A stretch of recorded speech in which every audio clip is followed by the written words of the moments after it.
그래서 우리가 오전에는 중등을 했어요.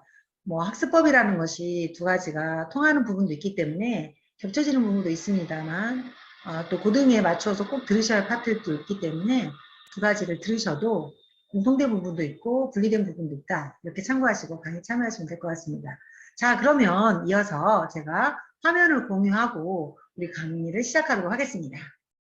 오늘 강의는 슬기로운 고등생활 전환기 교육으로 이루어지고 있고요. 예비 고등 학습 성공 가이드라는 주제로 진행이 됩니다. 아까 말씀드린 대로 이 강의는 학부형 또는 학생이 같이 참여하고 있는데요. 학생들이 직접 적용할 수 있도록 강의 PT나 내용들이 학생에게 포인트를 두고 있습니다. 우리 학부모님들 들으시면서 자녀분들에게 필요한 부분들은 참고하셔서 전해주신다면 큰 효과가 있을 것 같습니다. 그래서 무엇보다 학생이 듣는다면 가장 좋겠죠. 혹시 옆에 있다면 우리 부모님들 함께 들어보자 라고 하셔도 좋을 것 같습니다. 오늘 강의의 세부적인 내용을 안내하도록 하겠습니다. 그 전에 제 소개를 안 했네요. 오전에서 또 안 해도 된다는 생각을 했나 봐요. 다시 소개해 드립니다. 안녕하세요. 저는 임명선 소장입니다. 네, 반갑습니다. 반갑습니다. 네, 반갑습니다. 현재 대학전널 진로입시 연구소장으로 역임하고 있고 다년간에 걸쳐서 진로진학 분야 전문가로 활동하고 있습니다. 학생부 세특을 부탁해, 학생부를 부탁해, 또 부모입시 코칭 끝판왕, 학교 생활 숨쉬라며 대학도 잘 간다 등 다년간에 걸쳐서 많은 책들을 내고 있습니다. 그래서 여러분들에게 실질적인 오늘 강의를 통해서 도움을 드릴 수 있을 것 같습니다. 그리고 대학저널이라든가 기타 여러 곳에 진로진학 관련해서 기고를 쓰고 있기 때문에 여러분들이 네이버에서 제 이름을 검색하면 쉽게 찾아볼 수 있을 거예요. 누구시라고 궁금하신다면 꼭 찾아보세요. 네, 오늘 이렇게 포항시에서 진행하는 우리 학생들을 위한 학교 학습 성공 가이드 진행하게 돼서 저도 참 기쁩니다. 자, 그러면 제 소개는 했으니까 오늘 구체적으로 진행될 내용에 대해서 설명드리도록 하겠습니다. 네, 오늘은 어제는 저희가 1차 강의가 마쳤습니다. 1차 강의는 파업 고등생활 성공 가이드에 대해서 전반적인 고등학교 예비 지금 고등학교를 지금 준비하고 있는 친구들에게 고등학교 생활 전반에 대한 성공 가이드라인을 안내했습니다. 오늘은 파업 고등학습 성공 가이드라고 해서 학습법, 시간 가이드 등에 대해서 구체적인 이야기를 나누게 됩니다. 제가 어제 오늘 강의랑 이어져야 세트 다 말씀드렸죠. 네, 그래서 오늘도 2시간 동안 진행될 동안 알찬 내용으로 준비했으니까 끝까지 참여하신다면 좋은 정보를 많이 얻어가시리라 생각됩니다. 네, 첫 번째로 고등학생이 가져야 될 시간관리, 교과, 목표, 학습관리, 그리고 내신과 수능 공부 전략이 나옵니다. 이제 중학교와 다르게 고등학교는 내신과 수능을 같이 공부를 해야 되기 때문에 학업 부담도 증가하고 내용도 증가합니다. 어떻게 공부해야 될지에 대해서 나누도록 하겠습니다. 그리고 EBSI를 활용한 자기주도 학습법, 스스로 공부하는 시간이라든가 방법들을 이제 여러분들과 나누도록 하겠습니다. 그리고 특히 중요한 학생부에서 세특 관리를 어떻게 해야 될지, 네, 그 부분에 대해서도 다루도록 하겠고요. 그 다음에 독서를 활용한 차별화된 학습 전략을 나눌 텐데요. 사실 4번과 5번 세특과 독서는 연결이 돼 있어요. 그 파트는 두 가지를 엮어서 이제 강의를 진행하도록 하겠습니다. 자, 강의 들으실 준비가 되셨나요? 네, 그럼 시작해 보도록 하겠습니다. 제가 앞선 강의에서도 말씀드렸지만 이제 제가 제목에다 성적과 연결되는 공부 이렇게 해놨습니다. 성적과 연결되는 어떤 공부일까요? 여러분 학원도 많이 다니고 과외도 하는 친구들도 있고 때로는 혼자서 공부하는 친구들도 있고 다양한 형태의 학습을 합니다만 중학교와 고등이 다른 이유는 고등생활은 이제 직업을 목표로 한 학교를 뿐만 아니라 여러 고등학교에 대해서는 다 성적을 나오게 돼 있습니다. 그래서 고등학교는 성적으로 평가를 받는 거고 상대평가와 절대평가가 섞여 있기 때문에 객관적인 평가가 내가 학생부에 또 매번 기록이 됩니다. 더구나 이제 수능을 또 대입을 치러야 돼. 3년밖에 안 남은 예비고 학생들은 그런 거죠. 그렇기 때문에 공부와 성적이 직결되는 단계에 여러분이 이제 이르는 겁니다. 그래서 이제 고등학교는 성적을 빼놓을 수가 없습니다. 그러면 이 성적과 연결되는 공부를 해야 여러분이 성적도 나올 수 있는 거죠. 그러면 성적과 연결되는 공부란 뭘까? 여러분 공부란 뭐라고 생각하세요? 공부는 배우는 거죠. 그런데 공부는 성적은 단순히 배우는 과정에서 끝나는 것이 아니라 공부는 수업 중에 알게 된 내용을 자기 것으로 소화하는 과정이 반드시 있어야 됩니다. 우리는 이것을 학습이라고 합니다. 자, 이제 여러분 성적을 올리는 공부를 하고 싶다? 명확합니다. 수업만 참여해서는 성적이 안 올라요. 고등학교는. 학원만 다닌다고 성적이 절대 안 올립니다. 자기 것으로 얼마나 소화해내느냐에서 성적이 나옵니다. 그래서 자기 것으로 소화해내는 과정, 배우고 익히는 학습이 동시에 일어날 때 여러분은 내신 성적이든 수능이든 여러분이 원하는 목표를 향해서 갈 수 있는 성적을 만들어낼 수 있는 것입니다. 그래서 여러분들이 지금 이 시간 분명히 했으면 좋겠습니다. 학습은 뭐다? 수업 중에 알게 된 내용을 내 것으로 만드는 과정이다. 이것이 학습이다. 자, 여러분들은 이제 이 학습의 개념을 가지고 고등생활을 시작하셔야 됩니다. 자, 그렇다면 학습에서 가장 필요한 게 뭘까요? 이건 정해져 있는 이야기죠. 시간입니다. 주어진 시간에 내가 얼마나 학습하느냐. 그게 공부의 결과고 성적의 결과입니다. 그래서 시간 관리를 어떻게 하느냐. 내가 시간을 어떻게 쓰냐가 성적과 직결되죠. 그래서 고등학교는 사실 과목이 늘어납니다. 중학교에 비해서 제가 어제 분명히 자세히 설명을 드렸어요. 고등 과목이 늘어나고 내가 공부에 대한 시간도 늘어나고 시험도 늘어납니다. 이런 과정에서 시간을 누가 얼마큼 잘 쓰느냐에 싸우는 거죠. 그래서 이제 여러분에게 성적과 연결되는 공부는 시간 싸움이다. 시간. 그래서 여러분들이 오늘 이 시간을 통해서 고등학교 시간 관리를 어떻게 해야 될지 명확하게 배워가고 알아갔으면 좋겠습니다. 자, 그런데 이 시간은 모두에게 똑같습니다. 24시간이죠.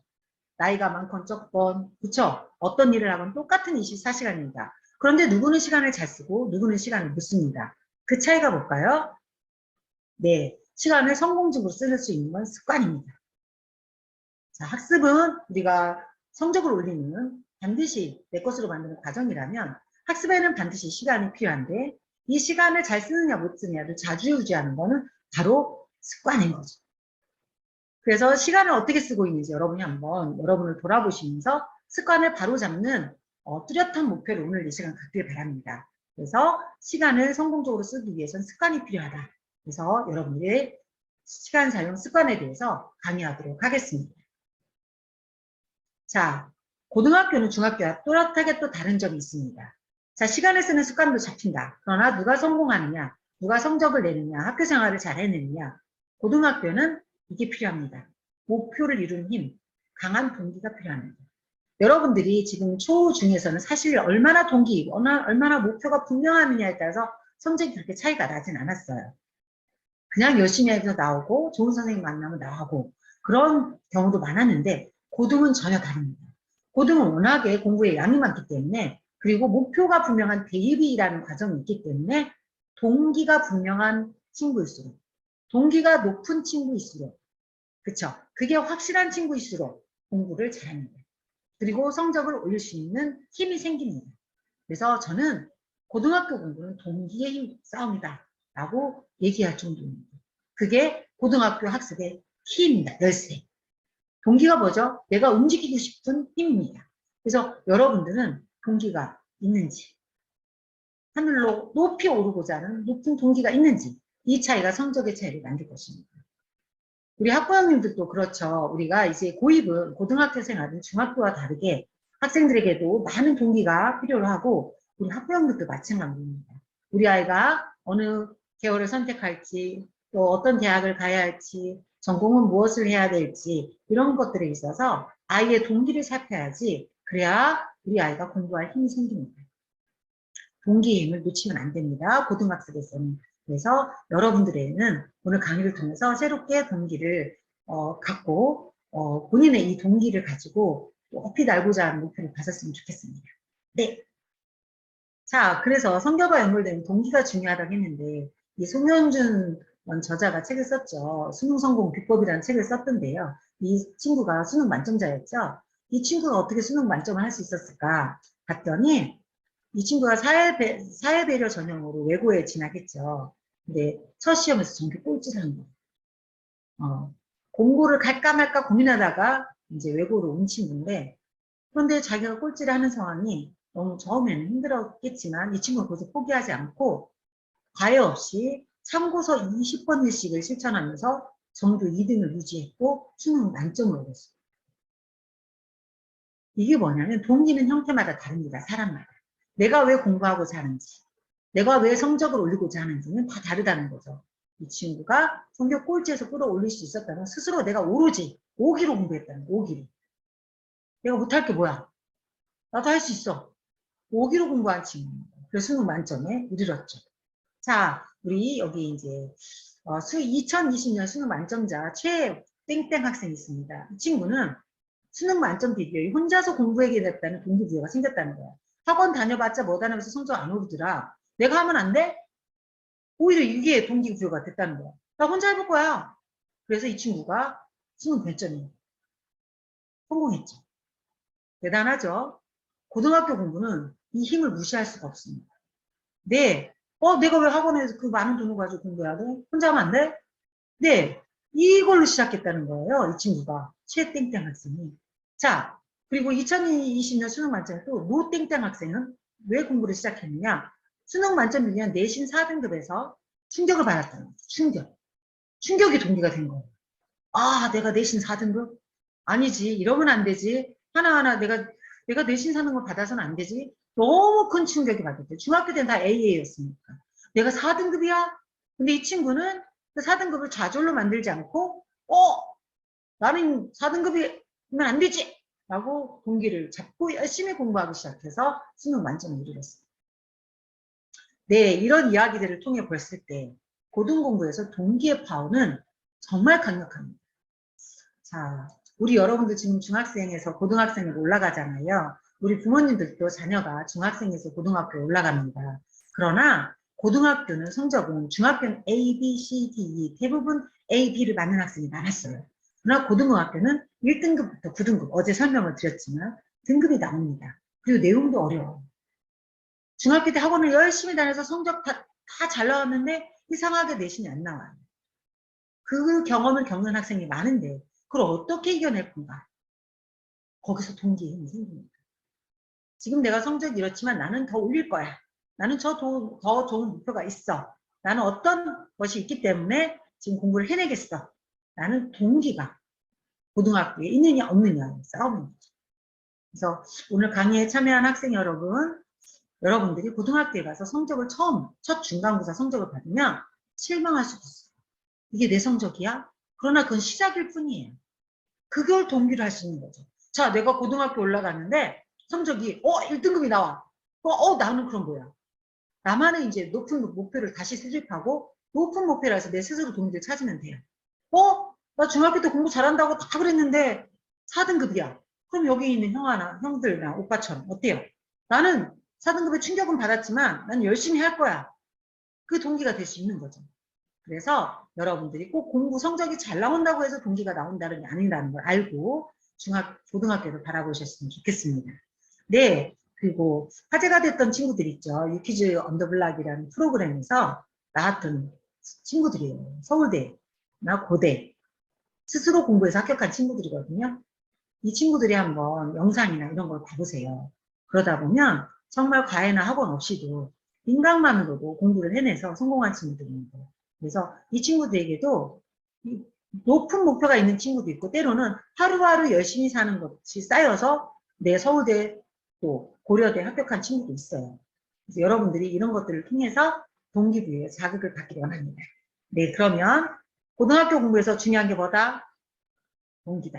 한번 여러분들도 자신을 한번 생각해보고 어떤 동기가 있는지 돌아보고 오늘 수업을 참여했으면 좋겠습니다. 네, 그러면 시작해 보도록 하겠습니다. 선생님이 좋아하는 책이고 누구나 잘 아는 책이죠. 갈매기의 꿈. 우리 가장 높이 나는 새 가장 멀리 본다는 말 너무나 잘 알죠. 근데 이 책에는 이런 명언만 있는 건 아니에요. 높이 날고자 하는 이 갈매기가 하는 말이 뭐가 있죠. 예언자가 나와서 얘기를 해주는 많은 말들이 있는데 오늘의 작은 변화가 내일의 엄청난 변화를 가져올 수 있어요. 우리 강의를 듣는 어머니 또 학생 여러분, 여러분들이 큰 꿈을 꾼다고 꿈이 내 앞에 현실로 다가오지 않죠. 그러나 내가 이 부분은 부족하기 때문에 이건 내가 바꿔봐야겠어. 그리고 바꾸어내는 거. 그게 결국 여러분의 미래까지 바꿀 수 있어요. 오늘의 작은 실천, 작은 변화가 나중에 여러분에게 고3이 됐을 때 어마무시한 결과로 여러분한테 나올 수도 있어요. 아, 그냥 자지 뭐. 아, 고등학생이나 중학생이나 별거 있어. 아, 시간 그냥 뭐 나중에 하면 되지. 이렇게 쓰다가 나중에 정말 본인이 고등학생이 돼서 그거 후회하는 친구들 많거든요. 내가 중학교 때 조금 더 했으면, 아니면 고등학교 1학년 때만이라도 정신을 차렸으면 하는 친구 생각보다 많아요. 그래서 오늘부터라도 내가 고등학생이 되기 위해서, 고등학교에서 생활을 잘하고 학습을 잘 해내기 위해서 어떤 변화를 해야 되는지 하나하나 하나씩이라도 바꾸어 나간다면 여러분 고3 때쯤면 엄청 크게 성장이 있을 겁니다. 약속할 수 있을까요? 네, 여러분들 변화를 꿈꿨으면 좋겠습니다.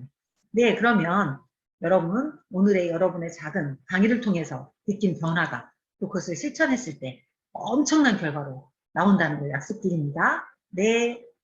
자, 그러면 잠깐 우리 여러분 강의 들어가기 전에 두뇌를 좀 풀기 위해서 긴장되고 집중력도 또 떨어지면 안 되니까 우리 한번 초성 게임 한번 해볼까요? 자, 히읗이 조금 전에 강의한 내용입니다. 히읗이 뭘까요? 한번 채팅창 올려줘 보세요. 히읗이 초성 게임입니다. 오, 빨리 올라오는데요. 네. 효소라고 하는 친구 있어요. 네, 네.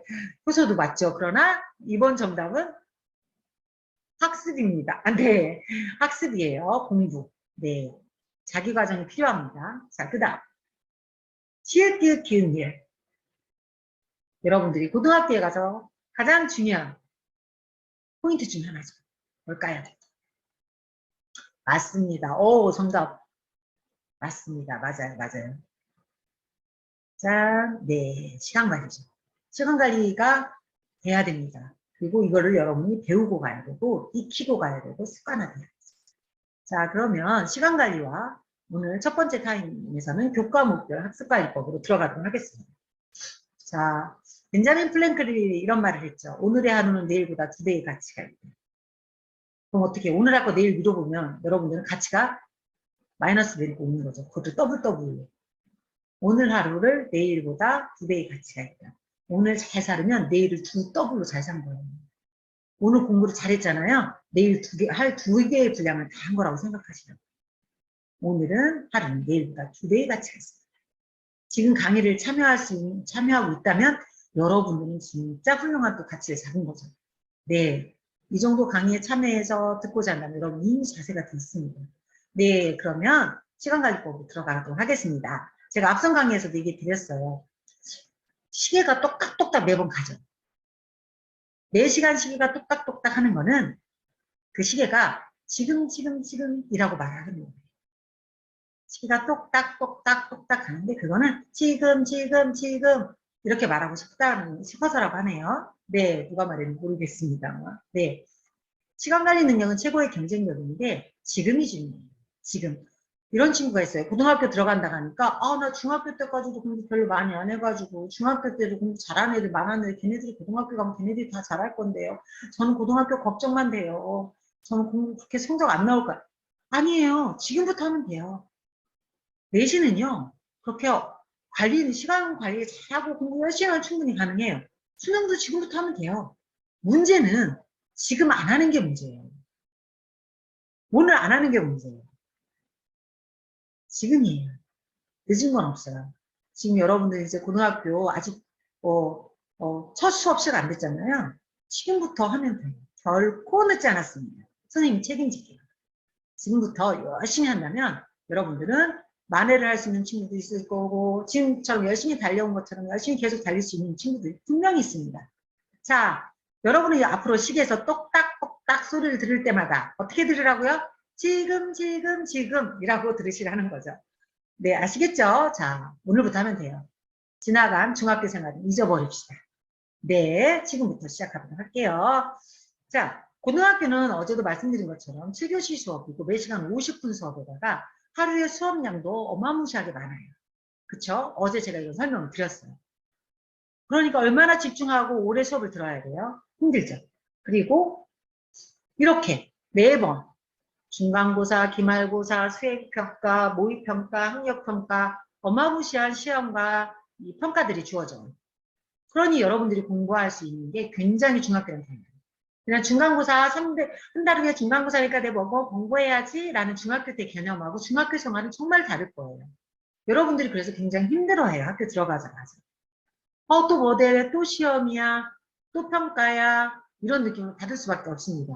그럴수록 어떻게 해야 돼요? 그래서 시간을 더 알차게 관리해야 돼요. 그럴수록 중학교와는 차원이 다릅니다. 그래서 그러나 관리를 잘 하면 어려울 건 없어요. 미리 계획을 잘하면 되기 때문에 시간 확보가 중요한 만큼 알차게 쓰면 된다. 지금부터. 그러면 문제될 건 없다. 라고 생각하시고 준비하시면 됩니다. 제가 그래서 우리 중학교 수업에서도 중학교 친구들에게도 설명을 해줬지만 이제 여러분은 시간에 대한 개념을 정립하고 가야 돼요. 시간. 여러분은 들어봤지만 들어본 친구라도 다시 한번 들으면서 이 중요성을 인식했으면 좋겠고 우리 부모님들도 아이들에게 잘 전달해 주셨으면 좋겠습니다. 시간은 시간 관리에 대한 개념이 중요한데 시간에는 우선순위 매트릭스라는 개념이 있습니다. 자, 시간은 4가지 영역으로 좀 나눌 수가 있어요. 자, 처음 매우 중요하고 긴급한 일을 써야 되죠. 우리는 시간에서 사용하는 시간 중에서 내가 매우 나한테 중요하고 긴급한 걸 하게 돼 있어요. 이런 건 뭐가 있을까요? 여러분 오늘이나 어제 정말 너무 중요했고 너무 급했던 일 뭐 처리한 거 있으세요? 아니면 오늘 지금 해야 되는 거? 한번 채팅창에 올려줘 보실까요? 어제 오늘 내가 진짜 중요하고 급한 일이어서 했어요. 오늘도 이거 매우 급하고 중요해가지고요. 저 그거 해야 돼요. 하는 거 있을까요? 한번 적어보세요. 네. 주로 예를 들어서 시험 거 내일이 시험이야. 근데 공부가 안 돼 있어. 벼락치기 해야지 어떡해. 시험 중요하잖아. 근데 안 돼 있으니까 급하잖아. 병원 치료 받아야 돼. 갑자기 아파. 치료 받아야지 어떡해. 해결을 해야 되는데. 그 다음에 기한이 정해졌어. 내일까지 수행평가인데 어젯밤 모르고 잤어. 어떡해. 오늘 당장 해야죠. 이게 중요하고도 긴급한 일들이에요. 그죠? 이렇게 시간을 쓰는 게 우리가 삶에 있죠. 자, 두 번째. 이거 보여주면 안 되는데. 자, 뭐 시간 중에 우리가 쓰는 시간 중에 긴급한 건 아닌데 매우 중요한 것들이 있어요. 급해 보이진 않지만 중요한 것들이 있죠. 어떤 것들이 있을까? 건강을 지키려면 평상시 운동을 해야 되잖아요. 그쵸? 긴급하지만 않지만 중요해요. 그쵸? 우리가 예를 들어서 내가 뭔가 돈을 많이 갖고 싶어요. 그럼 뭐예요? 하루하루 저금을 해야 되는 거잖아요. 그런 것처럼 우리가 긴급한 건 아니지만 중요한 일들이 있어요. 네. 내가 당장 공부 계획을 안 짜도 공부는 할 수 있지만 이게 굉장히 공부에서 중요하죠. 계획을 세우면. 예습복습 어때요? 당장 필요한 건 아니지만 내가 공부를 잘하면 꼭 해야 되는 거거든요. 목표 설정 어때요? 공부에서 꼭 필요한 건데 지금 급한 건 아니거든요. 그러니까 자꾸 미루게 되고 안 하게 되죠. 이게 2번의 시간 사용 패턴이죠. 자, 3번 볼까요? 우리가 쓰는 시간 중에 중요하지는 않은데 급한 거 있어. 나한테 진짜 안 중요해. 근데 급한 게 뭐가 있을까? 여러분 한번 생각해 보세요. 중요하지 않은데 급한 거. 진짜 하나도 안 중요해. 근데 급해. 그런 거 오늘이나 어제 했던 거 한번 올려줘 보실까요? 채팅창에. 나는 진짜 안 중요한데 이거 되게 급해. 그게 뭐가 있을까? 생각해 보셨어요? 중요하지 않은데 급해서 내가 하는 것들. 이런 것들이죠. 주로 SNS 공부하다가. 친구 생파. 맞아요. 네. 친구와 사소한 문제. 뭐 인기 동영상 업로드 된다는데 봐야지. 친구의 안녕. 야, 우리 게임하러 가자. 뭐 이런 안녕. 지금 안 가면 안 되니까. 그러나 중요하진 않은 이런 것들. 그래서 생각보다 시간을 여기서 많이 쓰는 친구들도 있죠. 그 다음, 시간에서 긴급하지도 않고 중요하지도 않은데 하는 것들. 뭐가 있을까요? 하나도 안 중요하고 하나도 안 급해. 어떤 것들이 있을까? 한번 SNS 써볼까요? 우리 채팅창에 써보세요. 정말 하나도 안 중요하고 하나도 안 급한데 하는 것들. 게임, 잘 알고 있네요. 네. 또 하나도 안 중요한데 뭐 하고 있어요? 하고 있는 거. 긴급하지도 않아. 네, 뭘까요? 우리 학부모님들도 한번 물어볼게요. 시간 개념이 얼마나 분명하신지. 나는 하나도 안 중요하고 하나도 안 급한데 하고 있는 거. 어제 한 거 한번 적어보세요. 실은 하나도 안 중요하고 하나도 안 급한데 한 거. 카톡. 네. 맞아요. 네. 그러면 이게 어떤 문장을 볼게요. 네. 채팅창에 막 올라와요. 우리 어머니도 한번 유튜브. 그쵸? 넷플릭스 언제든 볼 수 있는데. 아이쇼핑. 네. 우리 어머니들 솔직해서 좋으십니다. 드라마. 웹툰. 맞아요. 맞아요. 하나도 안 중요하고 하나도 안 급한데 그걸로 하루 종일 시간을 쓰고 있는 거죠. 그죠? 그럴 수 있는 게 우리예요. 자, 볼게요. 대회, TV, 게임, 인터넷 쇼핑, 끊임없는 통화. 맞습니다. 자, 그렇다면 한번 물어볼게요. 성공하는 사람들은 1번처럼 시간을 많이 쓸까요? 2번의 시간을 중요하게 잘 쓸까요? 3번을 쓸까요? 4번에 해당할까요? 한번 여러분이 정답을 맞춰보세요. 성공하기 위해서는 우리가 시간의 우선순위 매트릭스에서 1, 2, 3, 4번 중에 어떤 번호가 가장 중요할까요?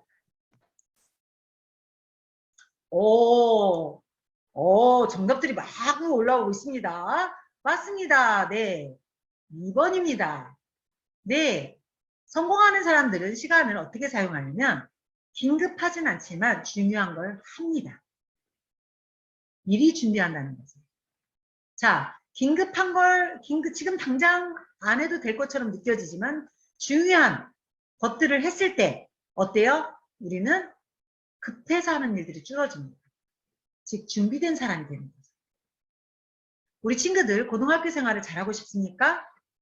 그러면 여러분들은 지금 당장 안 해도 될 것 같지만 굉장히 중요한 것들은 꼭 해주셔야 돼요. 그게 고등학교 생활, 고등학교 공부를 성공할 수 있는 비법이에요. 누구나 알아요, 근데. 누구나 아는데 누구나 못해요. 아무나 못해요.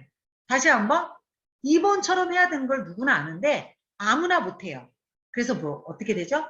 고등학교 올라가면 성적 차이가 생기죠. 여러분은 누구나 아는데 여러분이 할 수 있었으면 좋겠어요. 그게 뭐다? 2번. 계획을 수립해라. 예습 복습을 해라. 자기 개발해라. 독서를 해라. 운동을 해라. 이거 할 수 있죠? 자, 우리 강의에 참여하고 있는 우리 학생 여러분들, 전 2번으로 고등학교 올라가기 전에 시간 우선순위를 자리매김하겠습니다. 결심을 담아서 한번 채팅창에 2번처럼 시간을 우선순위 매기겠습니다. 2번이라고 한번 써봤으면 좋겠어요. 저도 2번처럼. 2번처럼. 네. 이렇게 결심을 해봤으면 좋겠습니다. 생각보다 우리가 시간에 대한 정확한 이해와 자기 점검을 하는 게 학습에서 굉장히 중요해요. 네, 2번. 대단해요. 네, 꼭 그렇게 되길 바랄게요. 생각보다 중요합니다. 자, 그래서 시간순위 우선순위 매트릭스를 학부형님도 인지하시고 자녀분들과 함께 우리 강의에 오늘 학습 가이드북 자료 나가는 거 자료 주시잖아요. 그런 거 보고 자녀분들과 함께 시간에 대한 개념도 한번 정립을 해보고 가셨으면 좋겠습니다. 자, 시간 관리는 제가 굉장히 중요한 게 있어요. 시간 관리를 잘하기 위해서는 아침부터 잘 살아야 됩니다. 시간 관리 개념은 건강한 아침부터 출발해요. 그래서 대부분 학습을 잘하는 친구들, 그리고 많은 부분에서 성공한 사람들은 아침 시간이 다릅니다.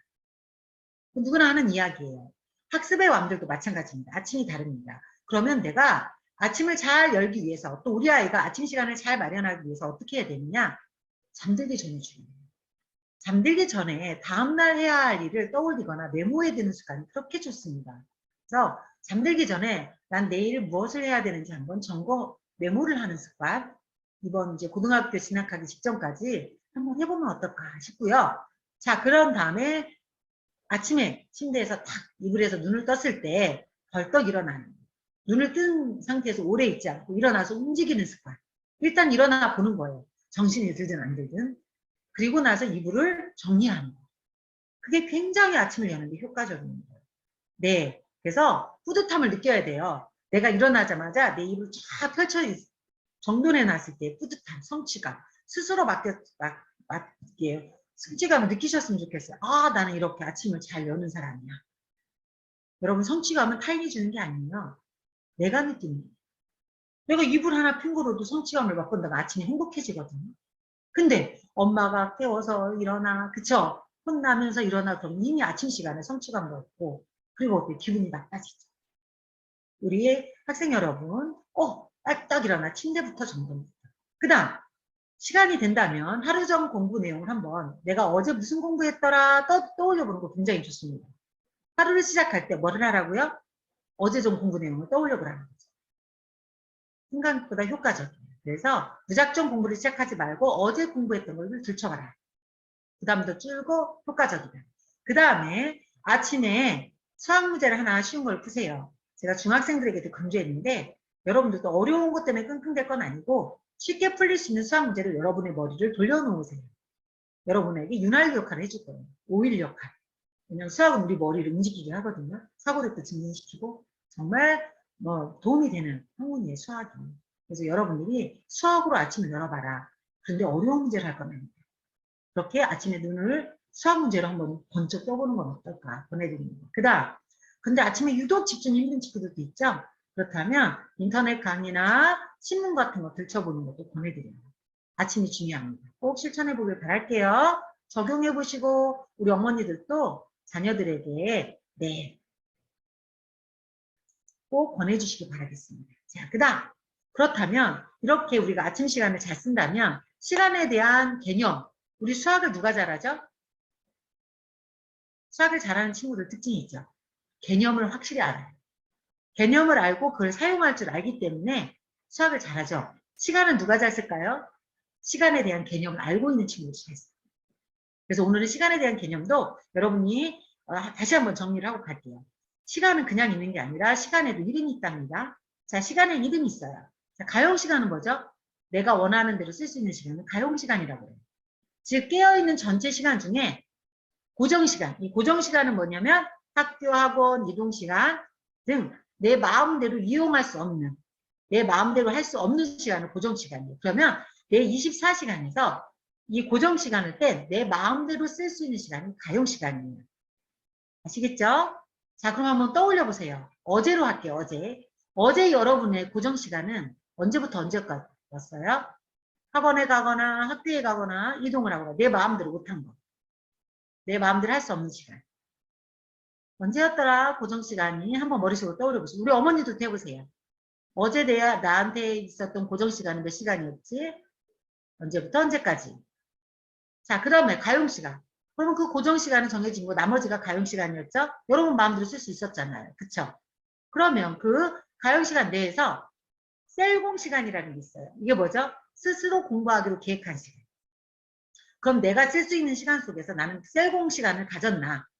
스스로 공부 시간을 가졌나? 한번 어제 돌아보면서 생각해 볼까요? 만약에 어제는 특별한 일이 있어 못했다면 최근 일주일 동안 여러분이 쓸 수 있는 가용 시간에서 셀공 시간이 있었나요? 있었다는 친구는 채팅방에 올려주세요. 저는 셀공 시간이 있었어요 하는 친구. 셀공은 뭐냐? 스스로 공부하기로 계획한 시간을 말해요. 자, 셀공 시간을 가진 친구 한번 채팅창에 자랑스럽게 올려주세요. 저는 셀공하고 있습니다. 이렇게. 누가 올렸나 보겠습니다. 오, 있었어요. 네, 마음통장님. 네, 훌륭해요, 훌륭해. 셀공 시간, 이제 아셨죠? 자, 고등학교에서 성적이 나온다. 그리고 수능도 잘 본다. 그리고 본인이 준비한 영역, 특성화고에서는 또 직업을 준비하는 친구들도 있고, 마이스터고에서는 그런 친구들도 있잖아요. 다 셀공 시간을 갖습니다. 스스로 공부하기로 계획할 시간이 있어요. 그래서 여러분들이 셀공 시간을 갖느냐 안 갖느냐가 고등학교 성적을 좌우한다라고 해도 과언이 아닙니다. 자, 그 다음 여유시간 있죠. 계획했던 것 중에 핵심적인 것을 다 지켰을 경우 남는 쉬는 시간이 될 수도 있고 남는 시간이기 때문에 다른 거 못한 걸 메꾸는 시간이 될 수도 있어요. 그래서 이게 여유시간이죠. 시간을 잘 쓰는 여유시간이 있겠죠. 정말 하루 종일 공부한다고 하는데 엄마 나는 왜 이렇게 맨날 공부만 해야 돼? 여유 시간이 없는 친구 중에 셀공 시간 없는 친구들도 있어요. 그래서 여러분들 시간 사용을 잘 해야 됩니다. 그다음에 짜투리 시간은 어떤 일을 시작하기 전에 기다리거나 준비하면서 보내는 시간. 집에서 학교까지 천천히 걸어가는 시간이 짜투리일 수도 있고 여러 형태의 짜투리 시간이 있을 수는 있죠. 식사 시간과 또 쉬는 시간 사이일 수도 있고. 자, 여러분은 이제 시간에 대한 이름을 아셨나요? 그럼 한번 채팅창에 우리 어머니들도 시간에 대한 개념을 정확히 잡기 위해서 우리가 기억하는 좋은 방법이 있죠. 글씨화하고 이러면 글씨로 쓰고 내가 보면 훨씬 더 나의 내면화가 된다고 하거든요. 한번 채팅창에 써볼게요. 자, 제가 불러드릴 테니 여러분 시간에 이름을 써주세요. 내가 원하는 대로 쓸 수 있는 시간. 뭐라 그럴까요? 채팅창에 써보세요. 내가 원하는 대로 쓸 수 있는 시간. 늘 뭐라고 한다? 네, 맞습니다. 가용시간. 맞아요, 맞아요. 자, 그 다음 내 마음대로 이용할 수 없이 내 마음대로 이용할 수 없는 시간. 네, 내 마음대로 이용할 수 없는 시간. 네, 맞습니다. 고정시간. 스스로 공부하기로 계획한 시간. 네, 셀공시간 맞습니다. 네, 그래서 여러분들이 학습에서 고등학교 때 반드시 있어야 될 성적과 연결되는 시간이 뭐다? 셀공시간입니다. 그래서 시간 계획을 할 때 고등학교는 다른 게 없어요. 여러분이 플래닝이라는 걸 알 거예요. 그래서 여러분들이 플래닝을 해야 돼요. 고등학교 올라오면. 왜냐하면 시간이 너무나 타이트하고 움직이기 때문에 전략적으로 잘 사용해야 하기 때문에 플래닝은 필요합니다. 근데 플래닝은 각자 개인의 특징에 따라서 여러 가지로 할 수 있어요. 그러나 반드시 여러분이 플래닝을 할 때 기억해야 될 게 월화수목금토일에서 고정시간을 빼야 돼요. 고정시간을 빼고 가용시간 중에서 목표 셀공시간을 만들어야 돼요. 여러분. 아, 나는 고정시간을 여기다 그리세요. 체크를 하시고 나는 내가 월요일에 쓸 수 있는 시간이 3시간이야. 그럼 나 목표 셀공을 2시간을 할래. 이렇게 커다랗게 고정시간과 가용시간과 셀공시간을 정하는 게 플래닝에서 첫 단계. 그 다음 이렇게 한 다음에 어떻게 해야 돼요? 그 다음에 네 체크를 하는 게 필요해요. 나는 월요일에 가용시간이 3시간이었고 목표 셀공이 1시간 반이었는데 실제로 나는 1시간 반을 공부했어.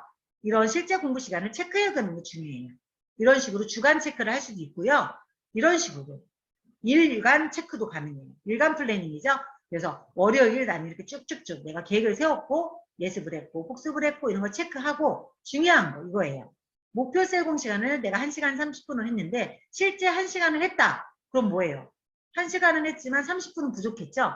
여기다가 9포인트 나에 대한 칭찬이거든요. 칭찬도 해주고 부족했던 점은 피드백도 해주라는 거죠. 그래서 이게 플래닝인데 이 플래너는 시중에 나와 있는 것도 많습니다. 그래서 저는 우리 예비중 학부모 학생 여러분 플래너를 하나 본인이 가장 마음에 들고 나는 이 정도 사용하면 좋을 것 같아. 나는 복잡하거나 간단하거나 차이가 좀 있고 색깔도 차이가 많죠. 꼭 하나 골라서 지금 이 남아있는 고등학교 들어가기까지 연습을 좀 했으면 좋겠어요. 플래닝 연습. 매우 중요해요. 그리고 고등학교 들어가서도 일주일에 한 번 정도 일주일 플랜을 하길 바랄게요.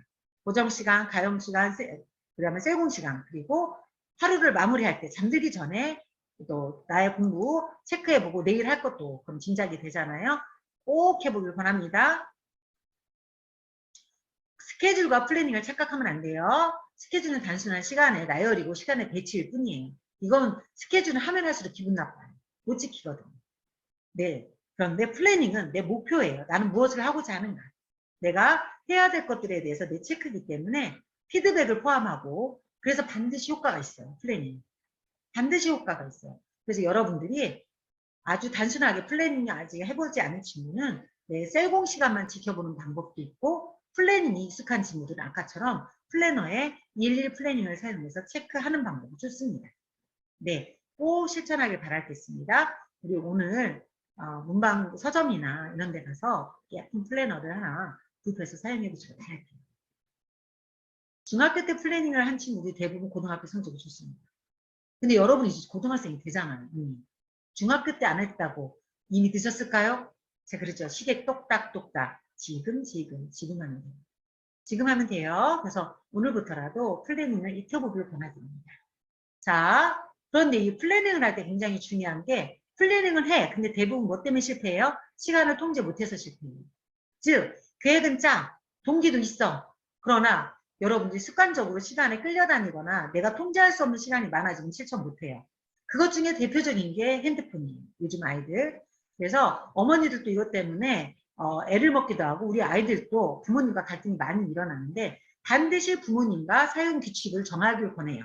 지금 오늘 수업에 들어와 있는 학생 여러분 혼자서 약속하는 것보다 디지털 통제는 부모님과 사용 규칙을 정하는 게 효과적이에요. 엄마 나 공부할 때는 내 방에서는 핸드폰 두지 않을래요? 엄마 방에 둘게요. 엄마가 가지고 계시고 절대 주지 마세요. 이거를 스스로 부모님과 협의를 하면 실천 가능하고 기분이 안 나쁜데 나는 할 수 있어 하고 엄마는 계속 핸드폰 때문에 공부 못해. 이러면 갈등만 일어나요. 그래서 오늘 강의에 참여한 학생 여러분, 부모님과 함께 스마트폰 사용 규칙의 시간의 규칙과 통제를 어머님과 저 부모님, 아버님이라도 약속을 정해라고 하는 거 동의할 수 있었으면 좋겠고, 우리 부모님들도 이걸 억지로 부모님의 원하는 만큼 하지 말라 이게 아니라 자녀와의 약속을 통해서 정하는 게 굉장히 좋습니다. 자, 우리 학부모님들도 그렇고 학생들도 그렇고 스마트폰 사용 규칙, 부모님과 함께 정하는 것에 대해서 찬성하겠습니다 하는 친구들 예스 한번 채팅창에 올려줘 보세요. 여러분 혼자가 힘들어요. 이게 부모님과 약속을 정하는 게 가장 효과적이고요. 그리고 스스로 방지하는 방법도 있죠. 이렇게 잠금장치 화면에 보이죠? 잠금장치를 이용하거나 핸드폰 어플들 있죠. 시간 사용 어플들을 활용해서 내가 스스로 조절하는 방법도 있으나 저는 집에 있을 때는 부모님께 맡기거나 통제를 같이 하는 게 효과적이다라고 보거든요. 자, 우리 학부모 형님들도 자녀의 핸드폰에 대해서 너무 엄마 시간만 강요하기보다는 합의를 해나가면서 조절하는 게 굉장히 좋습니다. 자, 핸드폰 약속한 친구가 누가 있을까요? 네, 예스 한 친구가 있네요. 더 많은 친구들이 약속을 했으면 좋겠고 우리 어머니들도 자녀들과 오늘 꼭 대화를 하셔서 핸드폰 통제 방법에 대해서 서로 민주적으로 합의를 통해서 조절을 할 수 있도록 하셨으면 좋겠습니다. 근데 실은 고등학생이 돼서 이 조절을 못하면 정말 성적이 치명적. 네. 그리고 우리가 시간을 관리할 때 굉장히 중요한 게 목표와 꿈이죠. 그래서 이런 친구가 있어요. 선생님 저는 꼭 의사가 되고 싶어요. 그게 목표인 거죠. 그리고 또 이런 친구 있어요. 저는요 꿈은 잘 모르겠는데 고등학교 가서 왠지 2등급은 하고 싶어요. 그것도 목표일 수 있어요. 그리고 어떤 친구도 보면 저는요 다른 건 모르겠는데요. 다른 사람들 앞에서 인정을 받고 싶어요. 그래서 공부는 어느 정도는 해야 될 것 같아요. 3등급은 하고 싶어요. 이런 친구들도 있을 수 있어요. 그리고 저는요 대학에서 이런 전공학과를 공부하고 싶어요. 분명한 친구도 있을 수 있어요. 개인마다 다르나 이 목표 같은 게 있는 친구들이 확실히 목표가 선명할수록 시간 관리를 잘하고 그 시간 관리를 잘함을 통해서 학습 관리도 잘 되고 그 다음에 공부에 집중력이 올라갑니다. 그래서 여러분 하고 싶은 일 있나요? 한번 적어보고. 그리고 여러분은 그래서 지금 고등학교에 입학을 하는데 그것이 향후에 대학교에 어느 대학교에 가고 싶은지도 여러분의 꿈과 목표가 될 수 있고 그래서 이제 이 시간 잠깐 여러분들 고등학교 성적 목표 어느 정도 받고 싶은지도 궁금해요. 목표가 있어야 하고 목표가 구체적일수록 실천 가능성이 높거든요. 그래서 여러분들이 마음속으로 아니면 옆에 메모지를 두고 나는 고등학교에서 국어는 몇 점, 수학은 몇 점, 몇 등급, 어제 등급 설명해줬죠? 목표를 정해보는 것도 필요한 거예요. 꼭 한번 정해보세요. 그래서 우리 학부모님들 강의 드신 학부모님들 엄마가 이제 목표를 정해라 그러면 아이들이 부담 느낄 수 있으니까 아이들이 혼자서 한번 정해볼 수 있도록 도와주시고 아이들의 목표를 지지해 주셨으면 좋겠습니다. 네, 그래서 제가 어제도 말했죠? 꿈을 갖고 한다면 여러분들 목표를 이룰 수 있을 겁니다. 그래서 꿈을 이루기 위해서 내가 가장 먼저 해야 될 거 우선순위 아까 제가 시간순위 우선순위 매트릭스에서 말씀드렸죠. 나는 고등학교에 가서 나는 예를 들어서 난 중앙대가 목표야. 예를 들어 학교. 그러면 난 첫 번째 중앙대에 가서 난 컴퓨터공학을 해서 프로그램 개발자가 될 거야. 목표를 정했어요. 그러면 가장 먼저 해야 될 우선순위가 있겠죠. 1학년 동안. 무엇을 할 건지, 예습 복습을 할 건지, 독서를 열심히 할 건지, 운동을 열심히 할 건지 우선순위가 생깁니다. 그래서 우선순위를 한번 정해보는 거죠. 네, 그렇게 우선순위 한번 지금 정해보세요. 그 다음, 목표 평균 점수라고 해서 우리가 시험을 볼 때나 할 때나 점수도 꼭 목표를 정해서 눈에 보이는 데다 보게 하는 것도 효과적이에요.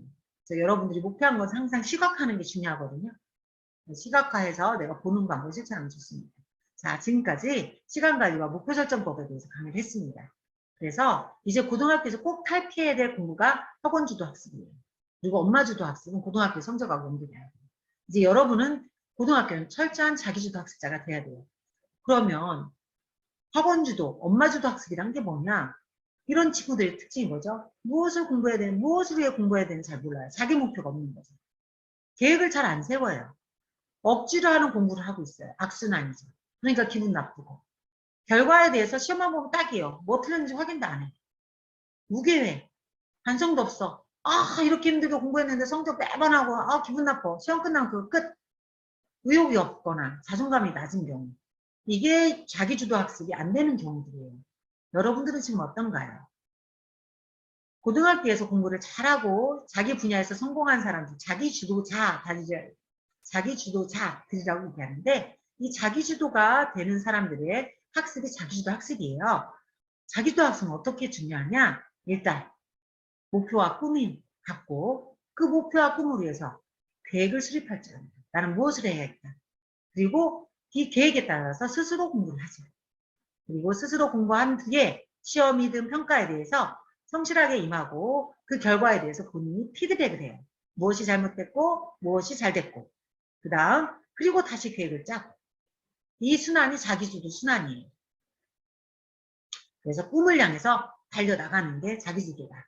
그래서 지금 우리 지금 강의에 참여하고 있는 우리 학생 여러분들은 학원주도 학습을 해왔나요? 아니면 엄마주도 학습을 해왔나요? 중학교 때부터 자기주도를 해온 학생은 고등학교에 가서 꽃을 필 거예요. 그 능력이 드러나거든요. 정말 드러나요. 근데 아직 부족했던 것 같아요 하는 친구는 언제? 똑딱똑딱 지금 하면 돼요. 지금부터라도 본인의 목표를 한번 점검해보고 꿈도 정해보고 계획을 짜보고 스스로 공부할 방법을 찾아보고 그리고 나중에 고등학교 때부터 시험 결과라는 평가에서 피드백해보고 아까 플래닛처럼 하루하루 자신에 대한 피드백을 해본다면 여러분 자기주도 학습자가 될 수 있어요. 걱정하지 않으셔도 돼요. 믿는 건 없다. 지금 하면 된다. 아시겠죠? 네. 우리 학부형분들도 늦는 거 없습니다. 고등학교에 가서 성적이 잘 나온 친구도 얼마나 많은데요. 그러나 그런 친구들의 특징이 있어요. 뭐죠? 자기주도가. 중학교 때 별로 두각을 안 나타냈는데 고등학교 때 두각이 나타나는 친구들 있죠. 다 자기주도 능력이 드러나기 때문이죠. 발현되기 때문에. 네. 그래서 지금부터라도 그렇게 가시면 됩니다. 늦은 건 없다. 그러나 지금 안 하면 내일 2배로 늘어집니다. 네, 기억하세요. 자, 그래서 우리가 자기주도 학습에서 무엇을 공부할 것인가, 어떻게 공부할 것인가, 얼만큼 할 것인가, 언제 공부할 것인가 이런 계획들을 수립해 나갈 필요가 있다. 그래서 작은 일도 목표를 세우라. 그러면 반드시 성공할 것이다. 실러의 말을 다시 한번 기억하면서 여러분들이 작은 목표 실천의 중요성을 알아두셨으면 좋겠습니다. 네, 내가 예를 들어서 오늘 내가 수학 2페이지를 푸는 걸 목표로 정했어요. 그걸 매일 한다면 여러분은 훌륭한 내신 관리가 될 거예요. 지금 적어 보이지만 나중에는 큰 성과로 드러나니까 차근차근 매일매일 하면 돼요. 자, 이게 뭐냐면 우리가 만다라트라고 해서 목표 설정법이 있어요. 그걸 한번 예시를 보여주는데 지금 이걸 할 시간은 저희가 없고 여러분들 이런 자료가 많이 있는데 이런 식으로 가운데 이 정육면체들이 모여 있죠. 맨 가운데 하나, 둘, 셋, 넷, 다섯, 여섯, 일곱, 여덟, 9개 큰 정사각형이 모여 있고 그 안에 또 9개의 정사각형이 있고 그 중심이부터 시작되는 거예요. 그래서 가장 중심에 내 목표를 적는 거예요. 이 친구의 목표가 뭐였어요? 서울대 기계공학이 목표예요. 그래서 공부법, 학습법은 어떻게 할 거고 수업은 어떻게 들을 거고 학교생활, 비교과 관리는 어떻게 할 거고 내신은 어떻게 할 거고 모의고사는 어떻게 할 거고 논술은 어떻게 할 거고 생활체력은 어떻게 할 것이다. 중요한 자기가 관리할 키워드들을 넣습니다. 본인이 목표로 하고 관리할 것들을 넣죠. 그러고 나서 자, 이 수업을 또 이쪽 네모칸의 중앙으로 가져와요. 그럼 수업을 잘하기 위해서 내가 쓰는 방법과 목표들을 적어놓는 거예요. 수업은 내신과 모의고사의 추석이다. 열심히 참여하겠다. 선생님 대답을 잘하겠다. 아주 구체적으로 목표를 설정해 놓죠. 수행평가는 학 최고의 세특이니까 열심히 참여하겠다. 선생님과 소통하겠다. 자, 이런 거는 하나 사진 찍어서 예시로 한번 보여주고 이걸 또 너무 부담을 느끼게 할 게 아니라 좋은 예시라고 가볍게 이야기를 시작하는 게 전 좋다고 생각합니다. 우리 자녀분들과. 지금 들어와 있는 학생들은 이게 굉장히 좋은 참고사항이 될 것 같아요. 목표 설정할 때. 이건 시간 관리가 아니라 목표 설정할 때거든요. 그래서 여러분이 가장 중앙에 여러분의 꿈을 적고 그 꿈을 이루기에 필요한 것들, 고등학교 생활에서 내가 관리해야 될 것들 적고 이것들을 어떻게 해야 되는지 구체적인 본인의 목표와 내 방법들을 적어보세요. 그럼 목표와 방법이 도시에 정리가 되고 여러분들은 꿈을 이루는 아마 훌륭한 도구를 찾게 될 거예요. 이 목표 설정법을 통해서. 꼭 실천해 보시길 바랄게요.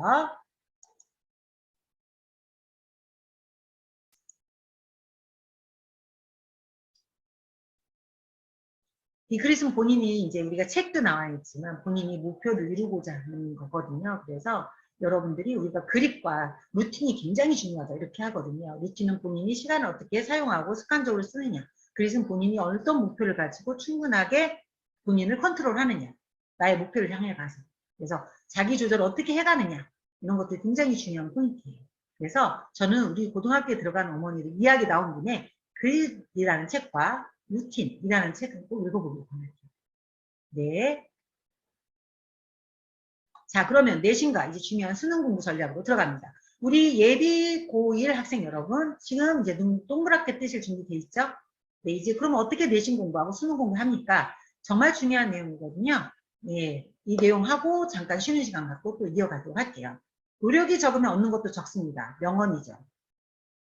이건 변명이 없어요. 특히 내신은 그래요. 수능 공부는. 자, 다시 한번요. 노력이 적으면 얻는 것이 적어요. 여러분 공부 많이 안 하면 성적은 낮아요. 네. 그래서 여러분들 도망가지 마세요. 반대가 되면 노력이 많으면 얻는 게 많잖아요. 그쵸? 할 수 있어요. 노력하면. 못할 게 뭐예요? 노력하면 되는.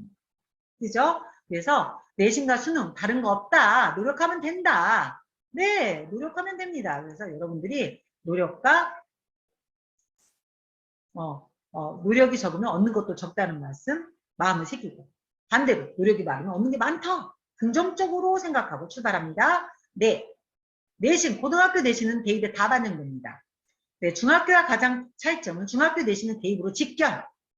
네, 그리고 학습량이 늘어난 만큼 시험 범위가 어마무시하게 늘어났다. 중학교 시험 범위 생각하면 큰 차관. 고등학교 수업은 교과서를 기본으로 수업시간 배부되는 프린트, 수능 문제집까지 포함하기 때문에 공부할 양이 정말 많다. 수능 문제집까지 포함하는 내신도 많아집니다. 부교재가 있는 경우도 있기 때문에 벼락치기 절대 안 통한다. 평소에 예습 복습 꾸준히 하고 수업 시간에 특히 집중해야 된다.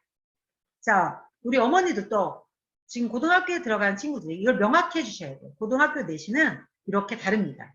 그래서 우리가 어제 설명드렸죠. 고등학교에서 대입은 굉장히 중요한데 대입 전형이 학생부 교과가 있고 종합이 있고 수능이 있고 논술이 있는데 이 고등학교 내신은 내신만으로 가는 게 학생부 교과고요. 종합전형에서는 교과 역량에서 내신을 봐요. 그래서 이 중요한 두 가지 학생부 교과, 학생부 종합에서 내신의 힘은 너무나 크기 때문에 내신 관리는 굉장히 중요합니다. 그리고 수능은 정시로 뽑죠. 그리고 상위권 대학은 40%까지 늘어났기 때문에 수능 능력은 굉장히 대입에서 핵심 능력이고 특히 교과나 종합에서 수능 체제를 적용하는 대학들도 있기 때문에 내신이 갖추어지고 수능까지 갖추어진 친구들이 입시에서는 가장 여러 개의 카드를 쓸 수 있고 유리하다. 그래서 가장 우리 고등학교에 입학하는 모든 예비 고등학생 여러분 가장 중요한 건 내신입니다. 내신. 그렇다면 내신을 어떻게 준비해야 되냐? 여러분들이 대비를 해야 되죠. 지난 시간에도 설명을 했지만 고등학교 내신은 1등급부터 9등급까지. 이건 어제 자세히 설명을 했어요. 그리고 이게 학생부에 그대로 들어갑니다. 등급이 나오고 이 등급을 평균을 내서 교과, 학생부 교과로 대학이 선발을 하고 이 원점수 포함, 표준 편차 포함, 이 학생이 그 학교에서 어느 지점까지 다 포함해서 성적을 읽어내는 게 학생부 종합입니다. 조금은 긴장을 해야 돼요. 이제. 고등학생이 되기 때문에. 그래서 고등학생은 제가 어제 자세히 설명했어요. 상대평가와 절대평가를 섞어내고 있다. 그게 궁금한 거, 궁금하면 다음에 이제 우리 어제 한 강의가 포항시 우리 그게 유튜브로 올라가게 돼요. 그래서 나중에라도 다시 보기 하시면 돼요. 꼭 참고하세요. 오늘은 이게 주 내용은 아니어서. 이런 상태에서 한번 제가 yes or를 한번 물어볼게요. 여러분이 생각하는 답을 채팅창에 남겨주세요. 자, 내신 공부와 수능은 다르다. yes or no. 우리 어머니도 답변해 주실까요? 우리 수능 공부와 내신 공부와 수능은 다르다. yes 아니면 no. 네, 채팅창에 여러분 생각 올려주시면 돼요. 네, 내신 공부와 수능은 다르다. 아, no 올라오셨네요. yes라고 생각하시는 분 없으세요? 네, 예, 내신 공부와 수능 제가 지금 힌트를 많이 주고 있죠. 내신 공부와 수능은 다르다. yes와 no. 네, yes라고 생각하시는 분들이 많구나. 네, 그 다음 정시 확대로 내신은 필요치 않다. yes와 no. 정시가 확대됐기 때문에 내신의 필요성은 필요치 않다. yes와 no. no, no. 네, 어제 제 강의를 잘 들으셨다면 내신 공부와 수능은 다르다에 yes를 하진 않으셨을 것 같아요. 어제 강의를 잘 들으신 어머니 계시네요. 채팅창에 보니까. 내신 공부와 수능은 다르다고 생각하는 순간 입시에서 불리해집니다.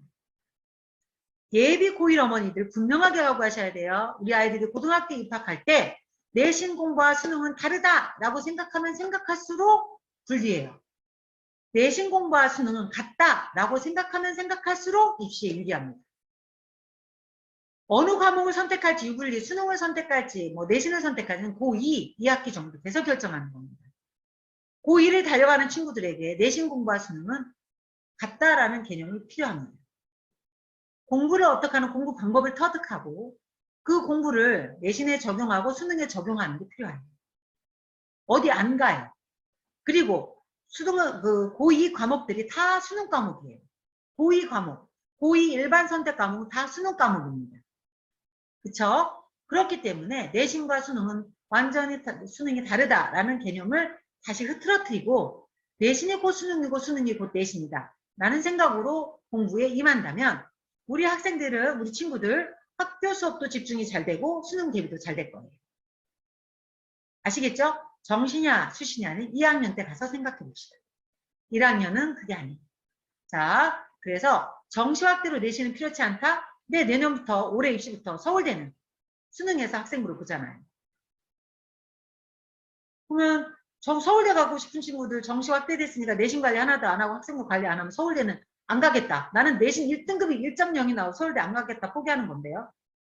네, 정시 확대가 됐다고 해서 학생부 관리나 내신 관리를 소홀하게 하셔는 안 돼요. 1학년 때부터 적극적으로 해야 됩니다.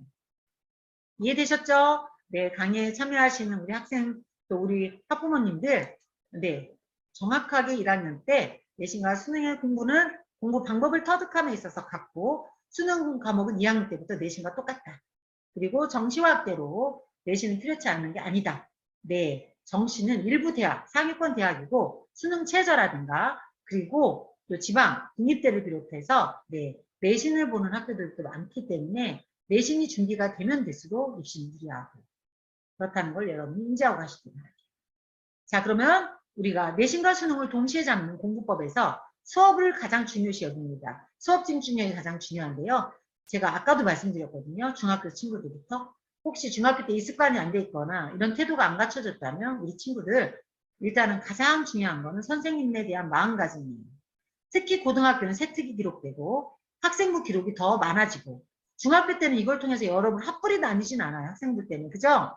그러나 대학교는 여러분의 학생부를 읽어서 여러분의 합부를 결정해버려요. 그러면 학생부를 기록하는 선생님이 여러분을 어떻게 보고 있느냐가 너무 중요하죠. 그럼 선생님이 나를 어떻게 보고 있냐를 결정하는 건 뭐죠? 여러분의 마음가짐과 태도예요. 수업 시간에 여러분의 마음가짐과 태도 너무 중요해요. 학생부 기록에. 그렇기 때문에 여러분들의 태도와 자세를 바르게 하는 게 중요하고요. 선생님의 눈은 보물창고 저는 항상 강조해요. 수업 집중을 하기 위해서 선생님의 눈을 보라는 거죠. 거기서 여러분들이 많은 정보와 꼭 필요한 공부가 무엇인지 찾을 수 있습니다. 꼭 기억하시길 바랄게요. 자, 그 다음 내신과 수능 공부에서 최고의 수업 전략은 뭐냐? 저는 예습이라고 생각해요. 예습. 네. 자, 그래서 여러분들이 예습에 대해서 여러분들이 중요하게 여기지 않는 경험도 있는데 예습은 꼭 해야 됩니다. 네. 예습은 공부는 아니에요. 예습을 막 부담을 느끼면서 할 필요는 없습니다. 그러나 예습은 수업에 대한 호기심을 자극해주고 수업에 대한 사전 정보를 알게 하고 그리고 수업의 흐름을 파악하게 해요. 그리고 오늘 배울 거를 뭐지? 오늘 배울 내용이 이거구나 라고 살펴보게 되면 어떤 효과가 있죠? 선생님이 수업 시간에 말할 때 뭐가 중요하고 뭐가 중요한지 내가 정리가 가능해요. 오늘 배울 내용을 알고 들어가기 때문에. 그래서 여러분들이 예습을 하면 좋은데 오늘 예습을 하는 방법을 한 권에 끝내는 방법을 알려드릴 겁니다. 예습 복습 한 권에 끝내는 방법 아까 중등에서도 굉장히 중요하게 얘기했는데요. 이거는 저희들이 쉬는 시간 갖고 시작하도록 할게요. 지금 2시 2분이거든요. 그래서 2시 15분까지 10분 동안 쉬는 시간 갖고 그리고 나서 노트 필기법부터 공부법, 과목별 공부법, 그리고 학생부, 어제 마저 제가 오늘 설명드린 게 있죠. 세특을 하기 위한 보고서 작성법까지 오늘 들어가야 돼요. 할 내용들이 많거든요. 그래서 10분 동안 충분히 쉬시고 뒤에 내용은 좀 빨리 진행될 거예요. 그래서 좀 더 집중하고 강의에 참여하시면 될 것 같습니다. 자, 쉬고 있는 동안 질문이 있으신 분들은 채팅창에 남겨주시거나 네, 오디오 켜고 질문해 주셔도 됩니다. 자, 자기도학습의 5단계는 여기 이제 나와 있는 것처럼 본인이 목표를 정하고요. 계획하고 목표를 정하고 거기에 계획을 수립하고 그리고 그걸 실행하고 실행한 것에 대해서 본인 평가를 하는 게 분명히 필요합니다. 그리고 그 평가를 바탕으로 다시 계획을 짜는 거예요. 지금 질문에 있어서 말씀드리는 거예요. 네, 자기주도학습 5단계는 이렇게 진행돼요. 아, 내 목표가 뭔가. 예를 들어서 중간고사를 치읍시다. 아, 중간고사에서 나는 1등급, 수학 1등급이 목표야. 이건 단기 목표죠. 그럼 수학 1등급을 받기 위한 계획이 수립되겠죠? 잡지서를 몇 번 보고, 문제집을 어떤 걸 풀고, 몇 시간 공부를 하고, 계획이 수립되죠. 그리고 그걸 실행해야 돼요. 내 계획에 맞게. 여기 스스로 공부는 실행 단계예요. 그래서 계획에 맞는 실행을 하게 됩니다. 그리고 실행을 하는 과정 중에서 내가 어떤 걸 실행을 잘했고 어떤 걸 하지 못했고 본인이 평가를 해야 돼요. 반드시 피드백이 있어야 돼요. 네, 그러고 나서 내가 내 수학 1등급을 목표로 공부를 했어. 그런데 수학이 2등급이 나왔어. 그쵸? 예를 들어 보는 거예요. 그럼 내가 왜 2등급인지 P등급을 해야겠죠. 그러면 다음에 다시 1등급을 받기 위한 계획 수립이 다시 들어가요. 네, 이렇게 시험을 두고 자기주도 5단계를 적용해 보면 그런 과정이죠. 그렇죠? 좀 이해가 되셨을까요? 제가 이 계획 수립 단계를 지금 쉬는 시간이지만 자기주도 학습이나 플랜이나 이런 건 사실은 중학교 때부터 한다면 고등학교 때면 실행을만 하면 되는데 이 개념이 아직 안 잡힌 학생도 있을 수 있고 부모님들도 이 지도가 코칭에 잘 아직은 되어 있지 않은 부모님을 위해서 강의를 해드렸어요. 근데 생각보다 중요해요.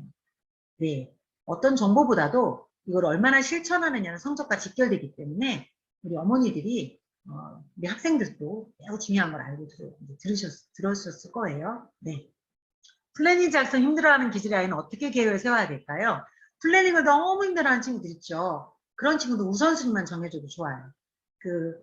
포스트잇 같은 거 있죠. 저는 부담을 느끼는 친구는 포스트잇을 좋아하거든요. 포스트잇 같은데 오늘 꼭 해야 될 거. A, B, C. 아까 우리 시간 우선 매트릭스 하듯이. 그 매트릭스 판처럼요. 예를 들어서 가장 중요한 1순위 1, 2, 3, 3개 정도 적고요.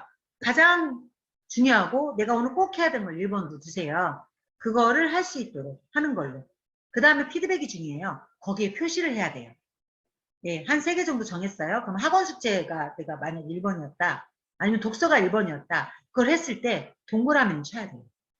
아니면 못했으면 X. 이런 식으로 본인이 시간을 어떻게 관리하고 있다는 개념 정립은 해야 되고 피드백은 해야 됩니다. 그래서 플래닝 작성을 구체적으로 하는 게 부담이거나 마이너스가 오는 친구들이 있거든요. 성격상. 그런 친구들은 우선순위만 정해주고 꼭 해야 되는 걸 했는지만 체크해라. ABC를 정해요. 해야 될 때. 가장 중요한 거 A. 그죠? 그 다음에 해야 될 거 B. 그 다음에 될 거 C. A를 꼭 했다면 칭찬해 주세요. A라도 꼭 해냈다면. 네. 그런 식으로 성취감을 느끼는 쪽으로 갈 수 있었으면 좋겠어요. 어떻게 플래닝 작성 힘들어하는 아이들의 기질 아이 저도 이해하죠. 그러나 인식은 해야 돼요. 시간을 마구 쓰기 때문에 개념 없이 쓰거든요. 그래서 시간에 대한 인식은 반드시 해줘야 되기 때문에 A, B, C 정도의 시간의 우선순위 개념을 줬고 시간을 계획할 수 있도록 도와주세요. 그리고 A를 했는지 B를 해냈는지 C까지 해놓으면 정말 잘 산 거죠.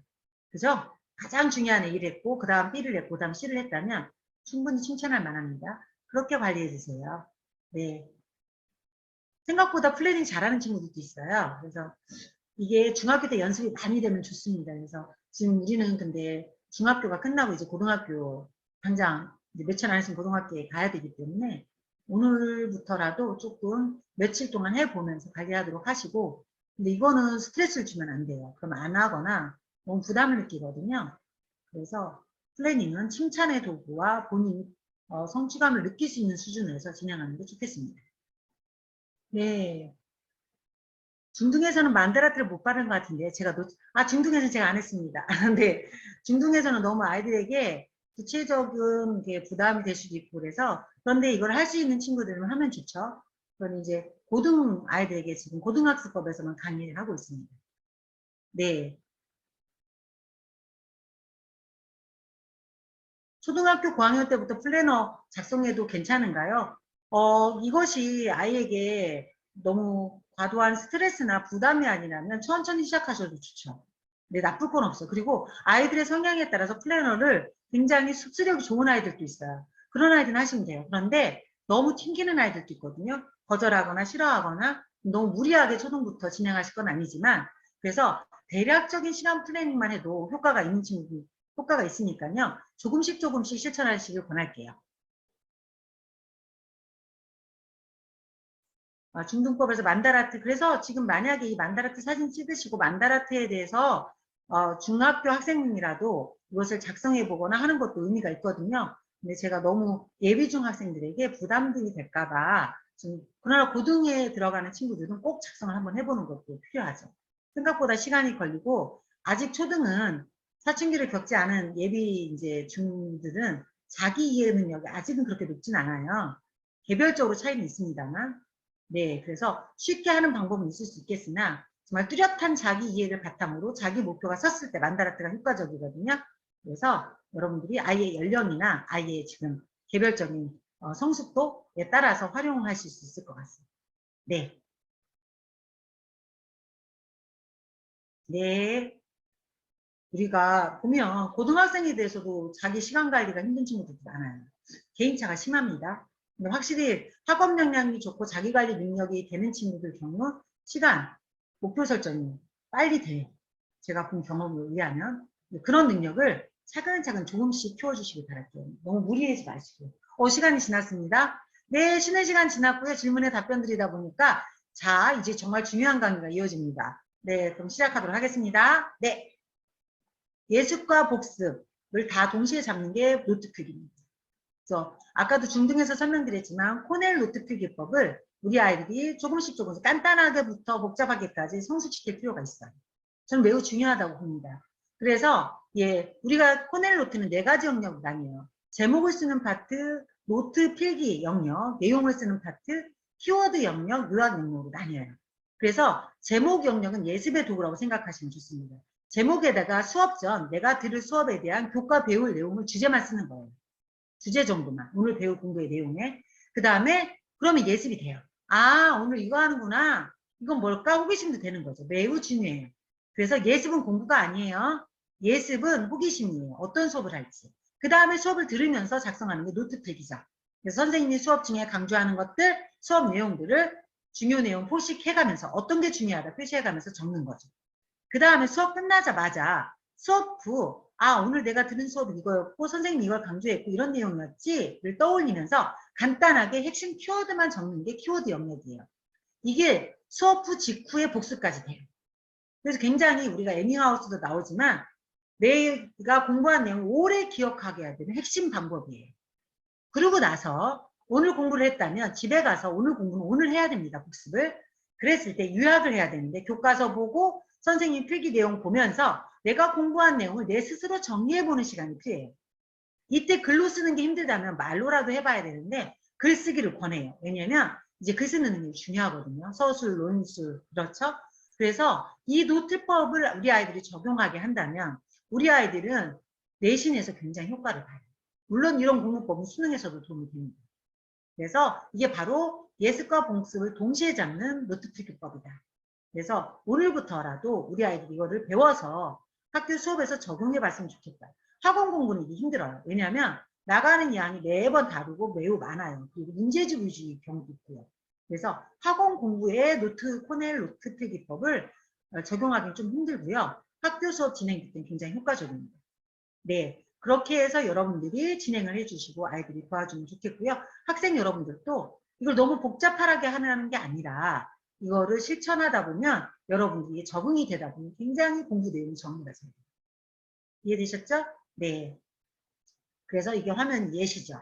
그래서 날짜 8월 31일 수업 주제, 종이와 잡지 이 정도만 써도 예습이 된다는 거예요. 예습은 이 정도만 돼도 충분합니다. 그 다음에 수업 시간에 선생님이 진행한 걸 정리했어요. 그쵸? 배운 내용들을 내가 따라 적거나 하면서 교과서를 보고 중요한 거. 1908이 중요하대. 우리나라 최초. 표시해가면서 정리했죠. 잡지의 특징 정리했습니다. 그리고 수업을 들었고 정리를 했어요. 수업이 끝나자마자 키워드를 한번 적어보는 거죠. 종이 이전의 종이가 이런 거였고 종이의 대량생산을 배웠고 잡지의 발전을 했고 이럴 때 키워드만 몇 자 적어가 보는 것도 효과적인 복습이 되고 수업을 기억하는 효과가 있어요. 그러고 나서 복습 시간은 집에 와서나 자기가 오늘 배운 공부 시간 복습을 하면서 선조들이 이렇게 본인이 배운 내용을 정리한 겁니다. 이런 게 굉장히 중요한 노트 필기법입니다. 꼭 권해드려요. 네. 자, 그리고 수업에 성공하는 게 수업 내신의 바탕입니다. 수업의 바른 자세, 그리고 듣는 준비가 되어야 되죠. 그래서 여러분들이 이런 자세 훈련도 해야 돼요. 그래서 공부를 하다가 우리 자녀들이 너무 자세가 삐뚤어져 있다면 어머니들이 그 습관 바로 잡을 수 있도록 요즘에 좋은 의자들도 있더라고요. 자세 교정이라는 거 신경 쓰시고 코칭을 해주셔야 됩니다. 그리고 무엇보다 수업 시간에 잘 듣고 질문을 하는 게 중요해요. 고등학교에서 질문은 이 학생이 학업 역량이 얼마나 우수한지를 보여줄 수 있는 방법이에요. 그래서 수업 시간에 과목별로 질문을 많이 하게 되면 학생부가 좋아질 수밖에 없어요. 질문이 많은 학생이라는 표현은 굉장히 좋은 칭찬이라는 거. 그래서 고등학교 학생부를 위해서는 질문하라. 질문하고 내용을 이해해라. 자, 앞에서도 설명드렸지만 잘 듣고 질문을 했다면 어떻게 하죠? 그 공부 내용은 내 걸로 만들어야 돼요. 그래서 우리가 공부 내용 중에 쉬운 내용은 내가 반복할 필요는 없어요. 내가 이해하기 어려웠거나 공부를 꼭 해야 된다고 느끼는 부분에 대해서는 내가 공부한 내용을 질문하고 내가 이해를 잘 했는지 내가 개념 이해 어려웠던 부분들을 다른 사람한테 설명하는 게 좋아요. 그래서 집에 칠판이 있거나 화이트보드나 그래서 스스로에게 설명을 해도 좋고 뭔가 동생에게 가르쳐줘도 좋고 녹음을 하면서 설명하는 것도 좋습니다. 이건 다 할 필요 없어요. 내가 이해하기 어려워했던 부분들이 좋습니다. 네, 그럼 너무 시간이 많이 걸리죠. 모든 교과 내용을 내가 칠판에 정리하고 누가 가르칠 수는 없잖아요. 어려워했던 부분만이라도 하면 고등학교 공부는 따라가고도 남죠.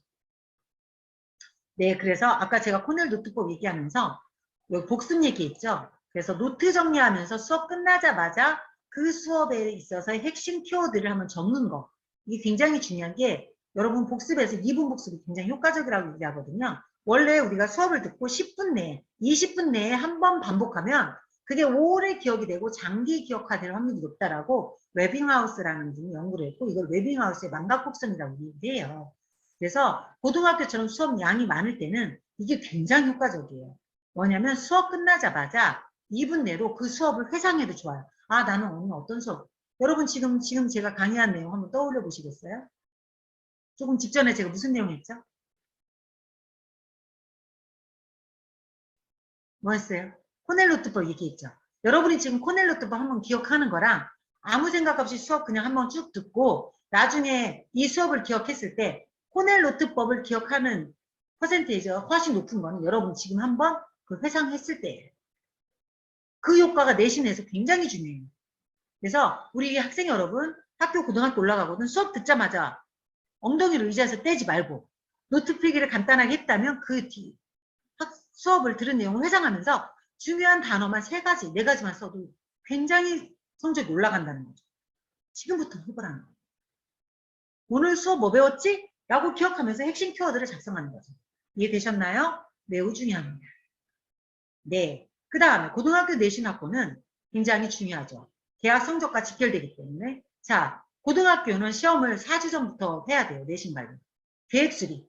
그 다음에 과목별 특성을 갖는 학습 전략을 짜야 돼. 이건 뒤에서 제가 자세히 설명할 겁니다. 중요한 거, 키포인트. 수업 중에 배포되어 있는 자료를 활용해야 돼요. 자료 반드시 파일에다가 잘 모아야 되고 그걸 잘 봐야 됩니다. 점수에서 100점을 맞고 싶거든. 상위권을 맞고 싶거든. 그 다음에 내신도 모의고사를 실시하는데 기출문제예요. 그래서 족보닷컴도 활용돼 족보닷컴에 잘 안 나와 있다는 건 주변의 학원, 내신 학원에 얻을 수도 있고 선배들한테도 얻을 수 있는데 기출문제를 풀어보길 권하고요. 고등학교 때부터는 서술형 문제를 도전해야 고득점 기회를 누릴 수 있어요. 그래서 서술형 문제를 잘 적어야 되는데 그때 뭐가 필요해요? 다른 글쓰기도 필요하거든요.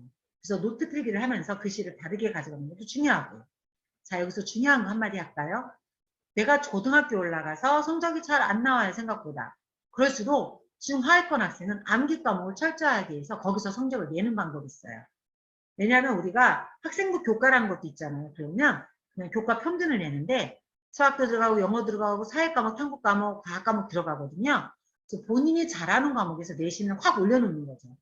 그러면 나중에 그걸 합산을 하잖아요. 약한 과목이 보강이 되기 때문에 교과에서는 굉장히 의미가 있어요. 그래서 내가 수학을 좀 못한다고 실망하지 말고 잘하는 암기 과목에서 내신을 확 올리라는 거예요. 그럼 교과 전형에서는 유리할 수 있어요. 포기하지 마세요. 내가 잘하는 과목에서 내신을 확보해라. 그게 고등학교에서 매우 중요하다. 확 확보해라. 내가 잘할 수 있는 공부라면 1등급을 목표로 하라는 거죠. 그게 고등학교와 중학교에서 좀 전략적인 면에서 구별을 차별화가 되고요. 그리고 고등학교도 그렇고 중학교도 그렇고 벼락치기는 이제 성적이 안 나와요. 특히 고등학교. 그리고 문제풀이 위주 학습하면 안 돼요. 문제집 학습보다는 개념서, 원리를 공부를 해야 됩니다. 그리고 전략과 목표가 없으면 안 돼요. 제가 동기 계속 강조하죠. 목표 계속 강조하죠. 계획해야 된다고 계속 강조하죠. 맞습니다. 계획 수립해야 돼요. 그래서 시험 계획을 해야 돼요. 고등학교 때부터.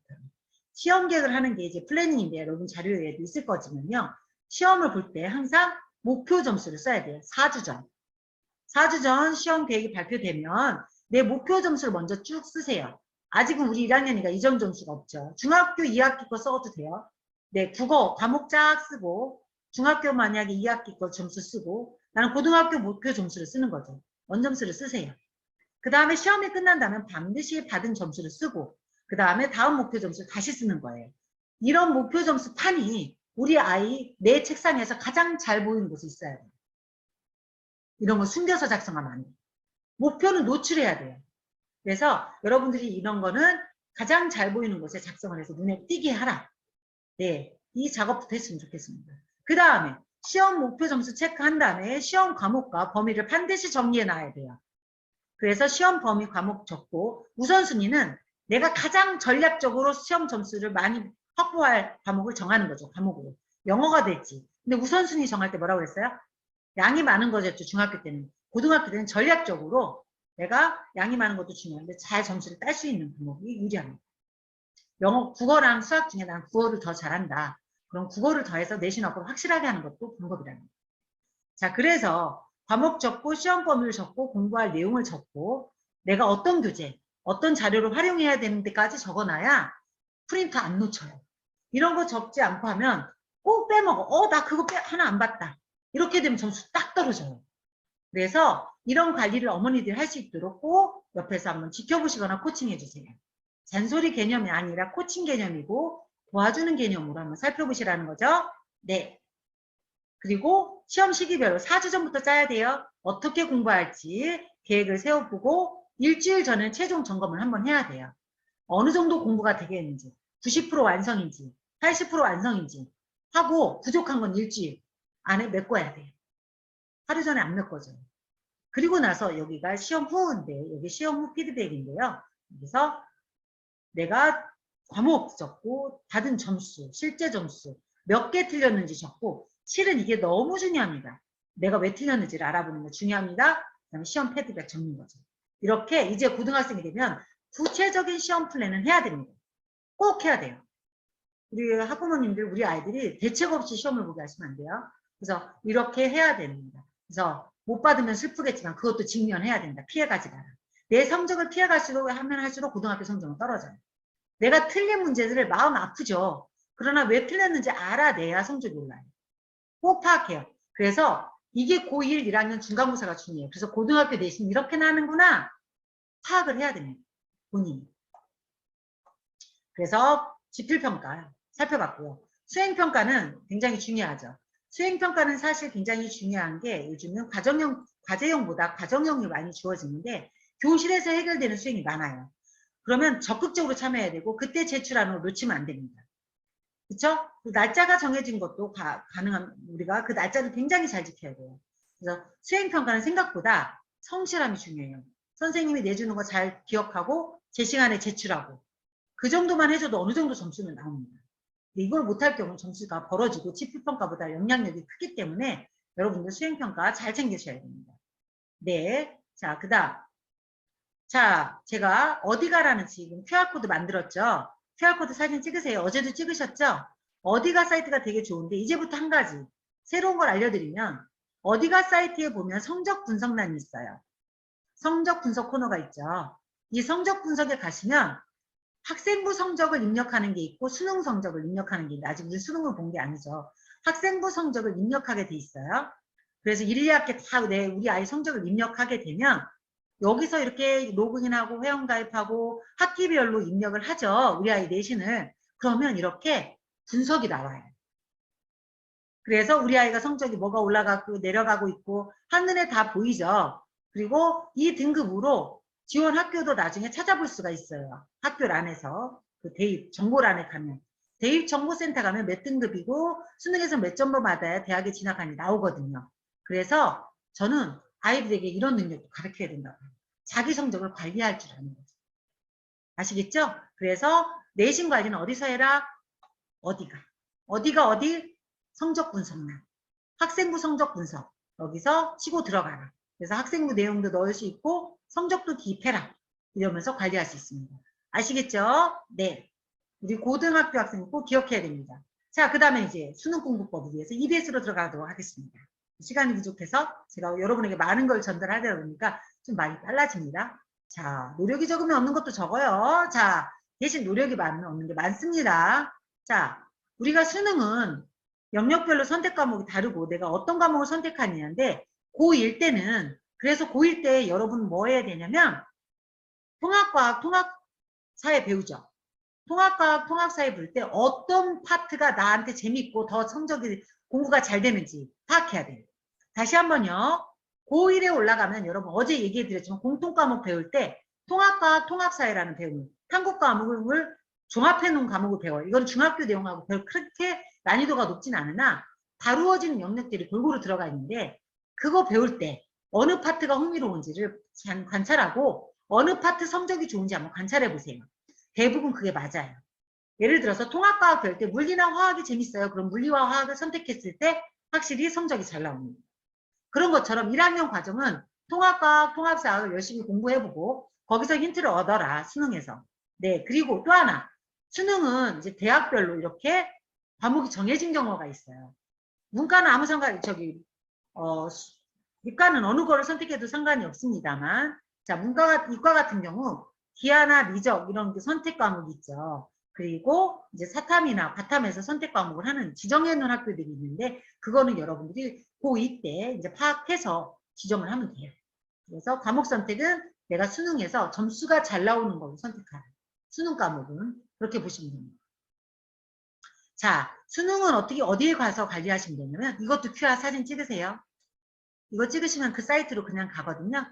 이게 어디예요? 한국교육과정평가원은 우리나라 전국 학력평가를 주관하는 곳이에요.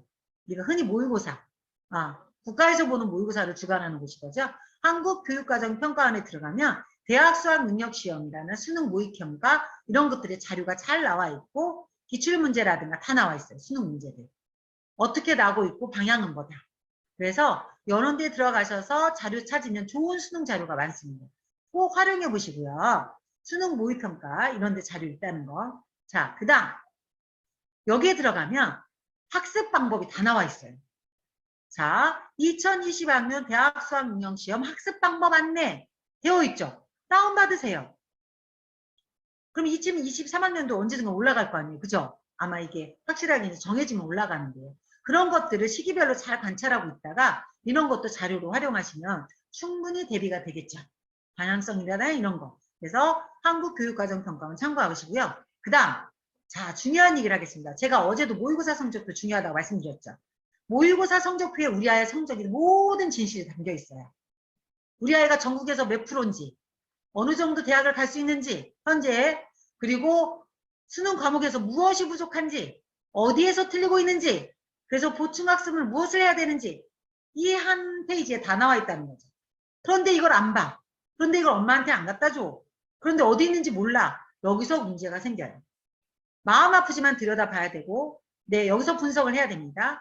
그래서 이 수능 모의고사 성적표를 대입, 아까 어제도 말씀드리지만 어디가에 들어가면 작년도 입시 결과가 공개가 돼 있죠.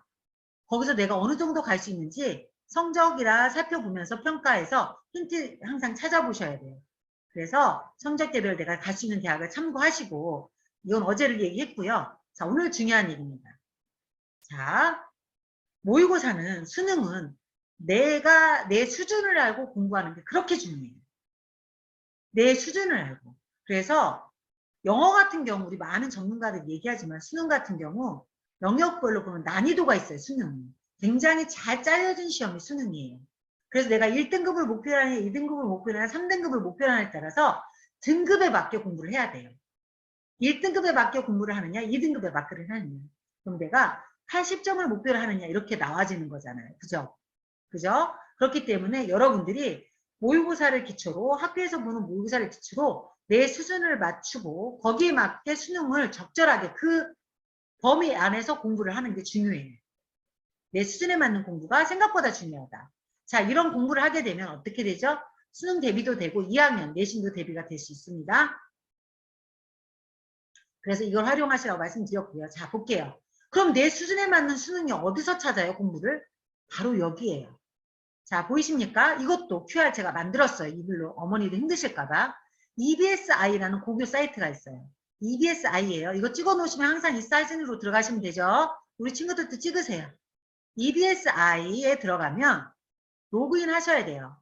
들어가면 뭐가 있냐면, 네, 이렇게 수능에 대해서 예비 고1도 있고 예비 고2 뭐 이렇게 다 나와 있어요. 그럼 여러분들 예비 고1이잖아요. 모의고사니 기출문제니 뭐 입시정보니 나올 거고요. 단추 맞춤학습이라는 게 있어요. 단추 맞춤학습 또 입시정보 이런 게 코너가 있는데 다 눌러보세요. 전 여기랑 친숙하면 친숙할수록 좋다고 보거든요. 단추학습에 들어가면 AI 문제 추천이라고 있어요. 이게 뭐냐면 EBS에서 우리나라에서 인공지능 개취해서 우리 아이가 문제를 풀면 그 수준에 맞게 맞는 문제를 제공해 주는 거예요. 우리 아이가 문제를 풀었을 때 그 수준에 맞는 문제를 제공받을 수 있다니까요. 너무 좋죠. 근데 이걸 활용을 못하는 거죠. 그래서 내 수준에 맞는 문제를 풀어야 그 수능에 맞는 문제가 축적이 되고 성적도 향상이 되는 거죠. 그래서 이 인공지능 추천 문제 같은 경우 독해에서 뭐 탑 문제 물특에서 여러분이 활용을 하면 좋고, 여기서 중요한 거 마이 단추학습 현황도 나오죠. AI 문제 추천 시험지 만들기가 있어요. 이게 뭐냐면 내가 틀리는 문제들을 모아서 내가 틀리는 문제에 맞는 그걸 해결할 수 있는 유형의 문제들을 모아놓는 거예요. 네, 이런 대비가 EBSI에서 가능해요. 자, 한번 우리 어머니들, 우리 친구들 강의 잘 듣고 있는 체크해 보기 위해서. 자, 이 사이트가 어디라고요? 한번 채팅창에 올려줘 보실까요? EBSI예요. 한번 채팅창에. 이 사이트 이름이 뭐라고요?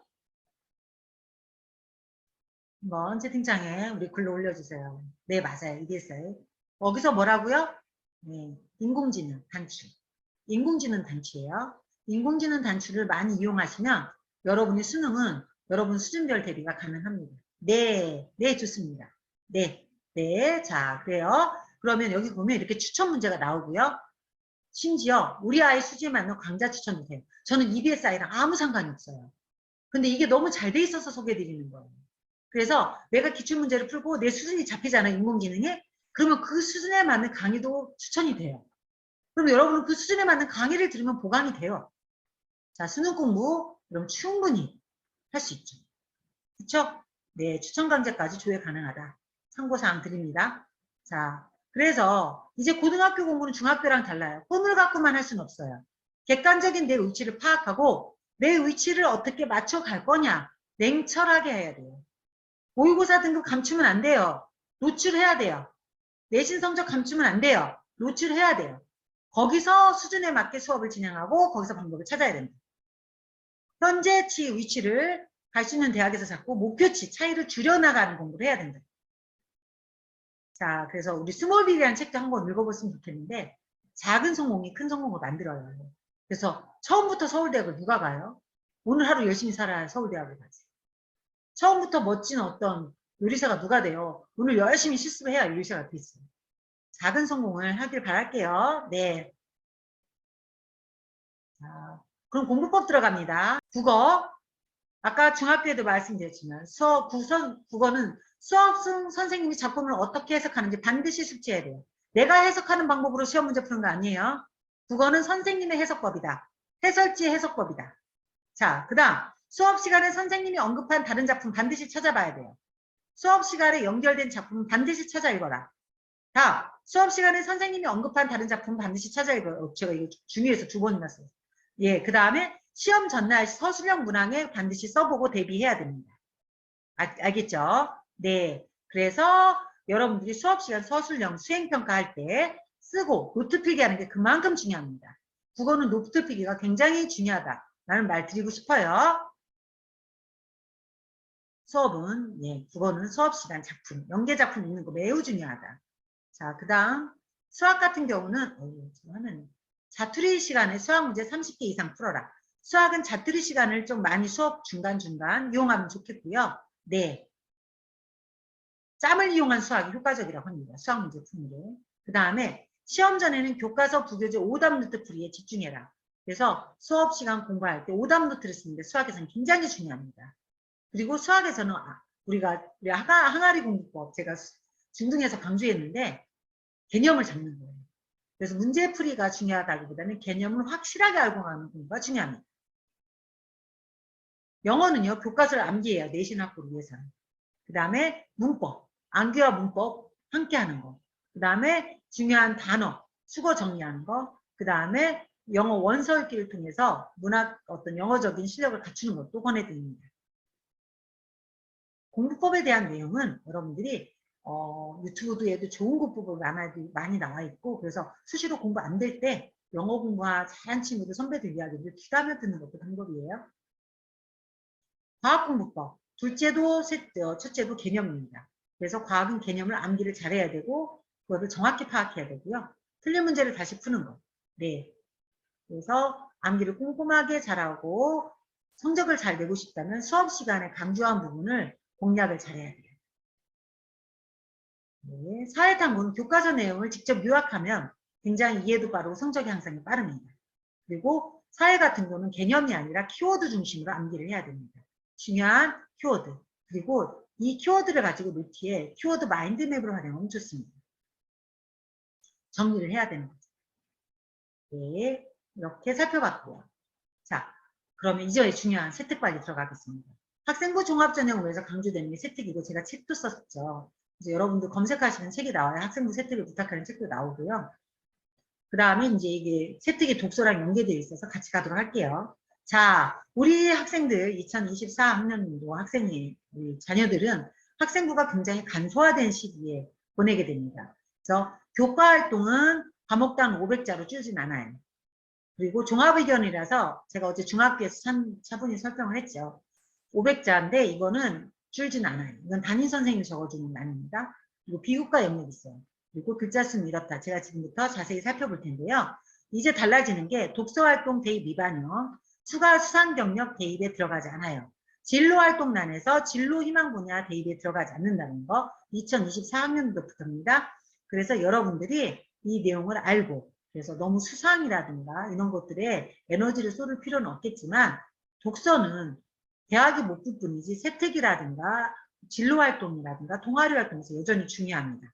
네, 그렇게 이해하셔서 독서활동은 여전히 중요한데 이런 학생부 관리는 고등학교나 중학교나 똑같아요. 나이스에 들어가시려면 학생부를 볼 수 있고요. 학교생활 종합지원 포털 사이트라고 있습니다. 그래서 여기도 좋습니다. 그래서 2가지 사이트가 있는데 나이스로 들어가시면 학생부를 볼 수 있다. 그래서 학교생활 종합지원 포털, 학교생활 기록부에 대한 여러 가지 내용이나 이런 것들은 이 사이트를 가시면 볼 수 있습니다. 제가 QR코드 넣어놨죠?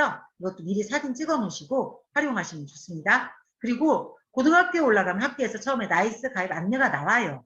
그런데 그걸 잊어버리시고 안 하시는 경우가 많은 거죠. 가입하시고 담임선생님이 승인해 주시면 회원 가입이 됩니다. 자, 출결부터 보겠습니다. 학생부 종합전형에서 또 교과에서 출결은 다 들어가는데 일반적으로 출결은 이렇게 미인정이 있고 기타가 있습니다. 미인정이나 이건 인정이 안 되는 거라서 결석이나 지각이나 조퇴나 결과나 미인정을 만들지 마세요. 선생님은 미인정만 만들지 권하지 않아요. 결객은 그리고 뭐 조각이나 지각 이런 거 미인정 있으면 안 좋습니다. 물론 한두 번이야 괜찮다 생각하시지만 저는 마음 자세를 그렇게 갖지 않았으면 좋겠어요. 왜 지각을 하고 왜 결석을 하고 왜 결과를 합니까? 이 미인정은 사유가 없는 거예요. 사유가 있는 건 질병으로 다 들어가고 네 지각 질병 이렇게 들어가요. 그래서 내가 못 갈 것 같으면 미리 선생님한테 말씀드려야 되고 사유를 미리 반드시 선생님하고 소통을 하면 되는데 미인정되면 안 됩니다. 네, 이게 이렇게 적히는 거죠. 결석 일자가 며칠이고 예를 들어서 장기 어쩔 수 없이 장기적으로 편도 수술했다거나 다리 수술했다거나 이런 사유는 특기사항으로 들어가거든요. 이런 사유를 빼고는 여러분들이 미인정을 만들어서는 안 됩니다. 그 다음 여기 중학교가 아니라 고등학교 생활기록부예요. 수상경력이요. 여러분 학교에서 대회는 열려요. 학생부에는 들어갑니다. 그러나 대입에선 하나도 볼 수가 없어요. 그리고 여러분이 학교에선 수상활동은 생기부 다른 어떤 곳에도 적을 수가 없어요. 그래서 수상은 대입에서는 안 본다. 이제 여러분부터, 여러분 때는, 여러분 전문 한 년부터는 보지 않습니다. 대회에 참가하는 의미는 있을 거예요. 여러분들이 그걸 통해서 재밌고 적성을 살릴 수 있고 그렇다면 대회에 참가할 수 있죠. 그러나 대입에서는 보지 않기 때문에 에너지를 너무 쏟는 것은 안 좋다. 학교생활기록부, 그 다음에 창체활동 있죠. 창체활동에는 자율, 동아리, 진로가 들어갑니다. 자율활동은 학교 정규교육과정에 있는 여러 활동들이고요. 그리고 동아리 활동이 들어갑니다. 그것도 동아리도 정규 시간 동아리만 들어가요. 그 다음에 진로 활동이 있습니다. 그래서 여러분들이 고등학교에 들어가면 창체활동 시간이 자율, 동아리, 진로로 구성되는데 이 시간에 적극적인 학교 생활을 해서 여러분들이 학교 생활을 탄탄하게 만들어야죠. 그 다음에 교과 학습 발달 사항이 들어갑니다. 그리고 어제 예시도 보여줬는데 이게 성적이 들어가고 그 다음에 세특이 들어가죠. 이건 어제 보여드렸습니다. 그리고 나서 이제 독서 활동이 들어가는데 대입에서 이걸 보진 않는다. 네, 그러나 기입은 한다. 그리고 독서 활동 기입 방법은 어제 강의를 했어요. 독서 활동 기입 방법 지원센터에서 하는 경우도 있고 학교에서 독서 활동장을 이용하는 방법. 그러나 교과 독서는 교과 선생님에게 어떤 형식이든 독서 제출이 돼야 되고 담임 선생님께 내는 독서는 담임 선생님께 제출이 돼야 됩니다. 이해되셨죠? 행동발달 종합의견. 고등학교 행동발달 종합의견은 담임 선생님이 기록을 하는데 학생에 대한 기록인데 이게 대학에 들어갈 때 추천서 역할을 해요. 대학에서는 이걸 매우 중요하게 보죠. 이 학생이 선생님한테 어떤 인정을 받는 학생인지 볼 수 있거든요. 그래서 여러분들이 학교 담임 선생님의 관계 매우 중요합니다. 교실에서 봉사정신 발현하는 거 매우 좋고요. 임원 역할을 하고 그리고 친구들을 위해서 여러분이 도움을 주는 역할을 꼭 하길 바래요. 그게 바로 인성이잖아요. 그래서 여러분들이 공부만 잘하는 학생이 아니라 교실과 친구들에게 도움을 주고 인성도 갖추었다는 기록이 여기에 많이 적힙니다. 그래서 여러분들이 실제적인 여러분의 인성을 많이 드러내주세요. 그럼 좋은 기록이 될 거고 여러분들은 훌륭한 학생으로 대학 교수님들이 판정해 주실 겁니다. 자, 그리고 2022학년도 새롭게 추가된 학교생활 기록부 내용을 보면 학교 계획에 따라 실시한 교육활동 중 교사 지도하에 학생이 직접 작성한 자료로 학생부 기재시 활용 가능한 자료가 이렇게 정해져 있습니다. 그래서 동료평가서 형태로 여러분이 학생부를 활동사항이 제출되고 자기평가서, 내가 수업을 들으면서 이런 거 평가하는 게 있어요. 그것도 여러분은 생기부 기록에 참고사항이 되고 수업 산출물, 수행평가 중에 내는 보고서라든가 제출물들 이런 건 세특 자료가 됩니다. 그 다음에 소감문도 되죠. 그 다음에 독후감도 들어갑니다. 그래서 여러분들이 선생님에게 제출할 수 있는 자료들이 이런 게 있다는 걸 알아야 돼요. 이런 걸 선생님에게 제출하면 선생님은 그게 진위 여부를 따져서 실제 여러분이 한 거라면 기록을 해주신다는 거죠. 여러분이 한 거라면 여러분이 정리해서 제출을 해야 돼요. 제출이 안 되면 안 올라가죠. 그래서 우리 예비 중고 여러분들이 이런 보고서나 소감문이나 그리고 평가서를 잘 제출해야 돼요. 그래서 그 방법을 배워야 되죠. 그래서 여러분들 학교생활 관리를 이제 고등학교에 진학하면서 미리 좀 우리 학교 활동, 진학하는 학교들 있죠. 학교 활동 프로그램들이 나와 있어요. 어디에요? 학교 홈페이지에. 그럼 그런 것들을 보고 한번 계획을 미리 해보세요. 아, 나는 동아리 활동에서는 뭘 할까? 자율활동에는 어떤 활동이 있네? 봉사활동에 뭐가 있구나? 진로활동은 이런 것들이 있네? 나는 무엇을 할 건지. 이렇게, 이건 다른 학교 예시거든요. 뭐 자율동아리가 있네? 자율동아리 이제 중요하지 않아요, 우리 학생들은. 네. 교사 멘토 멘티가 있네. 그래, 나는 교육대학을 목표로 하니까 교사 멘티 멘티는 해봐야겠네. 이런 것들을 학교 활동을 미리 1년 계획을 한번 해보는 것도 필요합니다. 우리 고등학생들은 이게 굉장히 중요해요. 자, 그러면 이런 것들이 학교 생활 기록부의 성적 밑에, 그쵸? 아까 말한 이런 자동 봉사 활동, 진로 활동은 상체 기록으로 적히게 되고, 교과나 세부 활동은 이렇게 학생부에서 세부 능력 특기사항에 적힙니다. 이것이 대학을 갈 때 매우 중요하고, 여기서 학업 역량, 전공적 합성을 많이 판별해야 되기 때문에 이 기록을 여러분이 성실하게 꾸며내면 수행평가나 여러분들이 제출하는 능력이 있어야 되는 거죠. 자, 그러면 학생부 관리와 세특관리, 중요한 포인트 가겠습니다. 자, 우리가 학생부를 관리할 때 그 출발은 교과입니다. 베이스는 뭐다? 교과 활동. 교과 세부 능력 특기 사항에서 여러분이 기록을 하고 관심을 보여주고 이런 것들이 다른 학교 활동하고 연계되는 게 필요하다. 교과랑 무관한 활동을 많이 한다는 건 그다지 의미가 없다. 이제는. 그래서 이제는 교과 중심으로 보셔야 돼요. 그래서 교과에서 내가 어떤 흥미가 생겨서 동아리에서 그걸 실천해 봤다던가, 내가 교과에서 어떤 흥미가 생겨서 어떤 책을 읽었다든가, 내가 교과에서 어떤 설명을 들었는데 그게 내 진로에서 어떤 관련성이 있어서 어떤 영상을 보고 어떤 소감문을 썼다든가, 이런 게 우리가 필요한 거죠.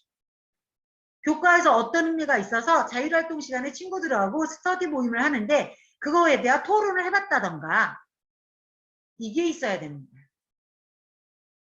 수상은 안 본다고 말씀드렸고. 자, 이제 여러분들은 뭐라고요? 자, 한번 채팅창에 올려줘 보세요. 교과 기반. 잊어버리시면. 모든 출발은 어디다? 교과 기반. 네, 한번 써보세요. 교과 기반. 동아리 활동의 근거도 교과, 진로 활동의 근거도 교과, 그죠? 네, 내가 독서의 근거도 교과. 수업 시간에 뭔가 배우고 거기에 대해서 한 단계 탐구심을 갖고 한 단계 호기심을 갖고 접근하는 게 바로 좋은 학생부의 출발인 겁니다. 네, 교과 기반이에요. 맞아요. 이제 알았죠? 지금 학생부는 그게 중요해요. 그러면 그걸 어떻게 하느냐? 지금 시간 얼마 안 남아서 제가 빨리 갑니다. 교과 기반 어떻게 할까요? 자, 이렇게 합니다. 첫 단계, 수업을 들었다. 수업을 들은 내용 중에 지적 호기심을 발현해라. 내가 수업을 들은 내용 중에 지적 호기심을, 예를 들어 지금 선거기간인데요. 내가 정치화법 수업 시간에 선거제도에서 수업을 들었어. 그러면 우리나라 선거제도와 지금 우리나라 선거제도에 대해서 문제점에 대해서 호기심이 생겨야 되죠. 그러면 그 선거에 대한 호기심을 갖고 내가 좀 더 확장된 독서를 해보는 거죠. 예를 드는 거예요. 그럼 이 선거제도에 대한 독서를 통해서 봤더니 그럼 우리나라 그 독서 활동으로 탐구 수행을 할 수 있는 거죠. 과제 수행을. 여러 나라의 선거제도를 비교 분석한다던가 논문 자료를 찾아볼 수도 있죠. 그죠? 유럽의 선거제도와 그죠? 또 중국이라든가 다른 데의 선거제도를 비교 분석하는 수행을 해서 발표할 수 있죠. 이런 거 가지고 했더니 그러면 우리나라 지금 내가 다니는 학교 상황에서 선거제도는 어떻게 이루어지고 문제점은 없는가? 동아리 시간에 또 발표할 수 있고 진로 시간에 좀 발표해서 본인의 관심을 확장할 수 있고 아니면 자율활동 시간에 학급 회의 시간에 이런 문제점을 좀 살펴봐서 제출할 수도 있죠. 제기할 수도 있고 토론으로 제시해 볼 수도 있죠. 이런 활동. 그래서 동아리 시간에 선거제도에 대한 미래 선거제도 AI도 도입된다는데 선거제도는 어떻게 발전해 갈 것인가 라는 호기심을 가지고 보고서를 작성해서 동아리 시간에 내보는 거죠. 이해되셨어요?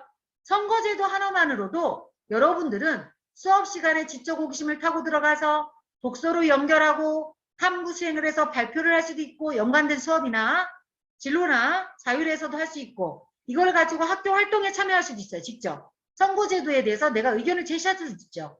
그리고 또한 이걸 가지고 깊이 있게 동아리 시간에 선거제도, 미래 선거제도에 대한 여러분이 연구를 해볼 수도 있잖아요.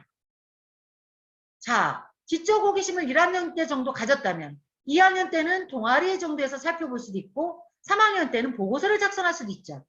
정치화법 시간에. 이런 것처럼.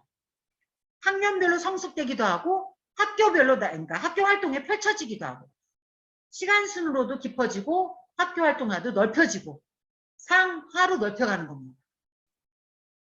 좌우 상하. 이해되셨나요? 그게 바로 교과 지적 호기심이에요. 그게 보이는 학생분은 좋은 학생입니다.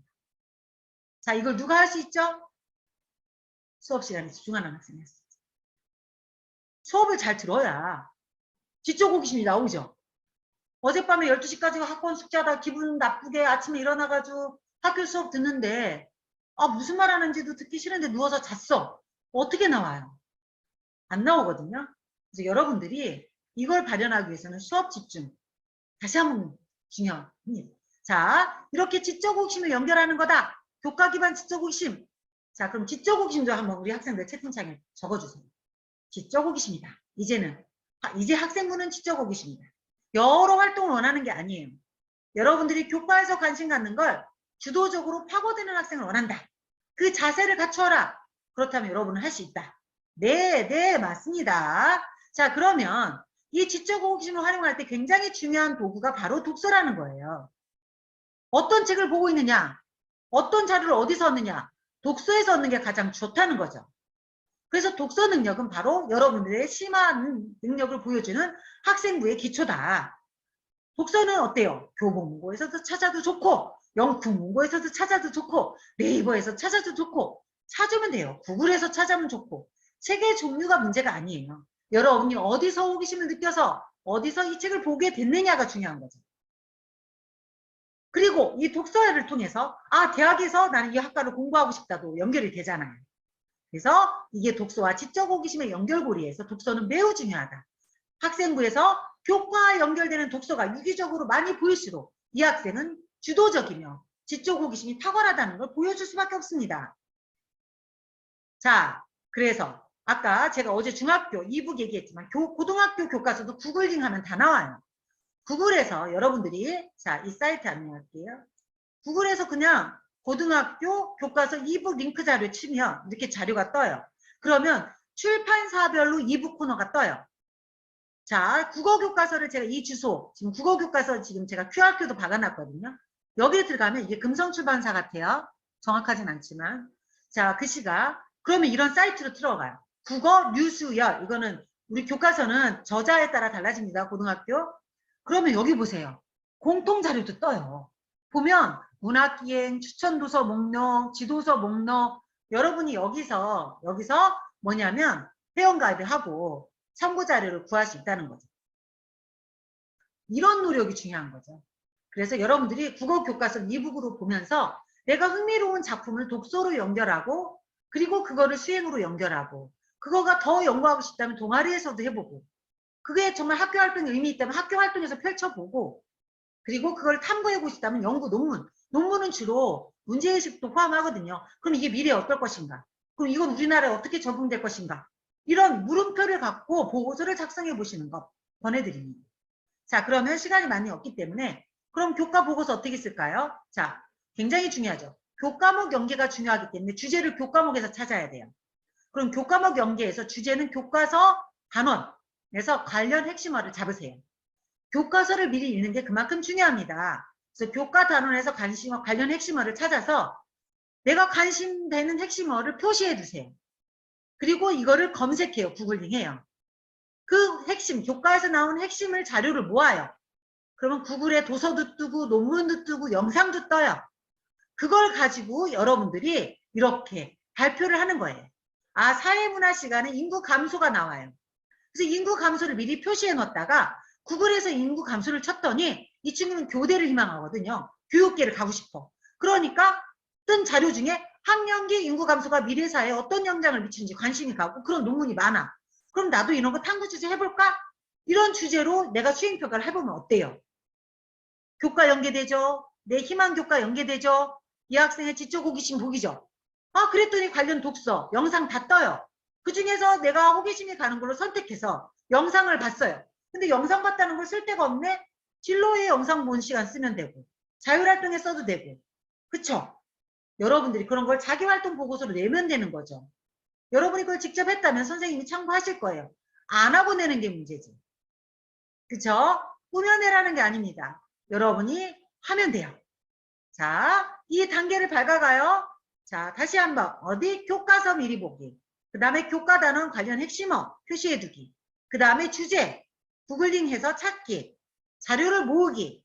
자, 구글하고 도서 영상 겸비해서 보기. 어때요? 어렵지 않죠? 그래서 여러분들이 수학이든 국어든 과학이든 모든 과목의 주제 탐구 수행평가는 이렇게 하면 돼요. 이렇게 혹시나 동아리나 진로 시간에서도 이렇게 들어가면 충분합니다. 되셨죠?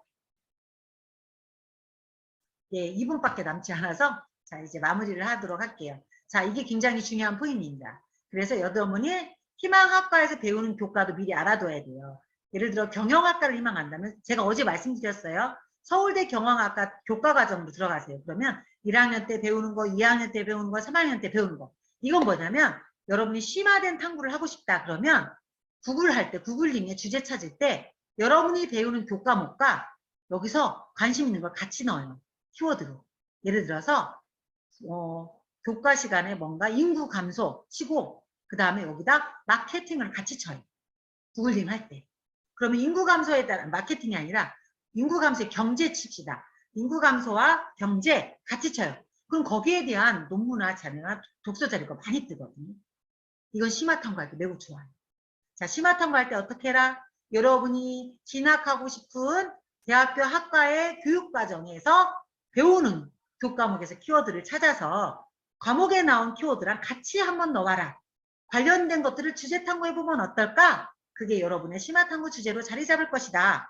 그리고 거기서 나오는 책들도 보고 그 다음에 교과에 연계된 연구 주제를 한번 찾고 이건 성취 기준이거든요. 거기에 맞게 쓰기 활동이라면 그거 주제를 맞게 써보는 거죠.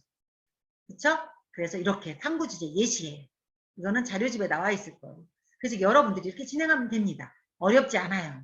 이 자료는 학생부 세특을 부탁하는 제가 쓴 책에 나와 있어요. 그래서 자세히 나와 있어요. 이대로 나와 있어요. 이대로. 그래서 이거 충분히 공부할 수 있기 때문에 여러분 참고하시길 바랄게요. 자, 이제 강의를 마무리할게요. 시간이 다 돼서. 네. 그래서 여러분 오늘 제가 사이트들 많이 알려드렸고 그리고 교과서가 왜 중요하고 주제 탐구는 교과 기반이라는 거 말씀드렸죠. 실천할 수 있겠죠? 네. 자, 그러면 강의는 이제 공식적인 내용 마무리를 하고요. 질문 있으신 분들은 질문 올려주세요. 그리고 제가 아까 자료들 구할 수 있는 책도 소개해 드렸고 그리고 사이트들 알려드렸습니다. 많이 활용하시길 바랄게요. 자, 이제 마무리하겠습니다. 네. 어떻게 오늘 강의 도움이 많이 되셨습니까? 네, 우리 오늘 강의 많이 도움이 됐으면 하트 하나만 날려볼까요? 아유, 감사합니다. 네, 고생하셨어요. 네, 저보다 여러분 너무 고생 많으셨어요. 우리 다음에 또 뵙겠습니다. 네, 하트입니다. 네, 네, 감사합니다. 네, 저는 네, 인사드리겠습니다. 네, 고생하셨습니다. 다음에 또 뵙겠습니다.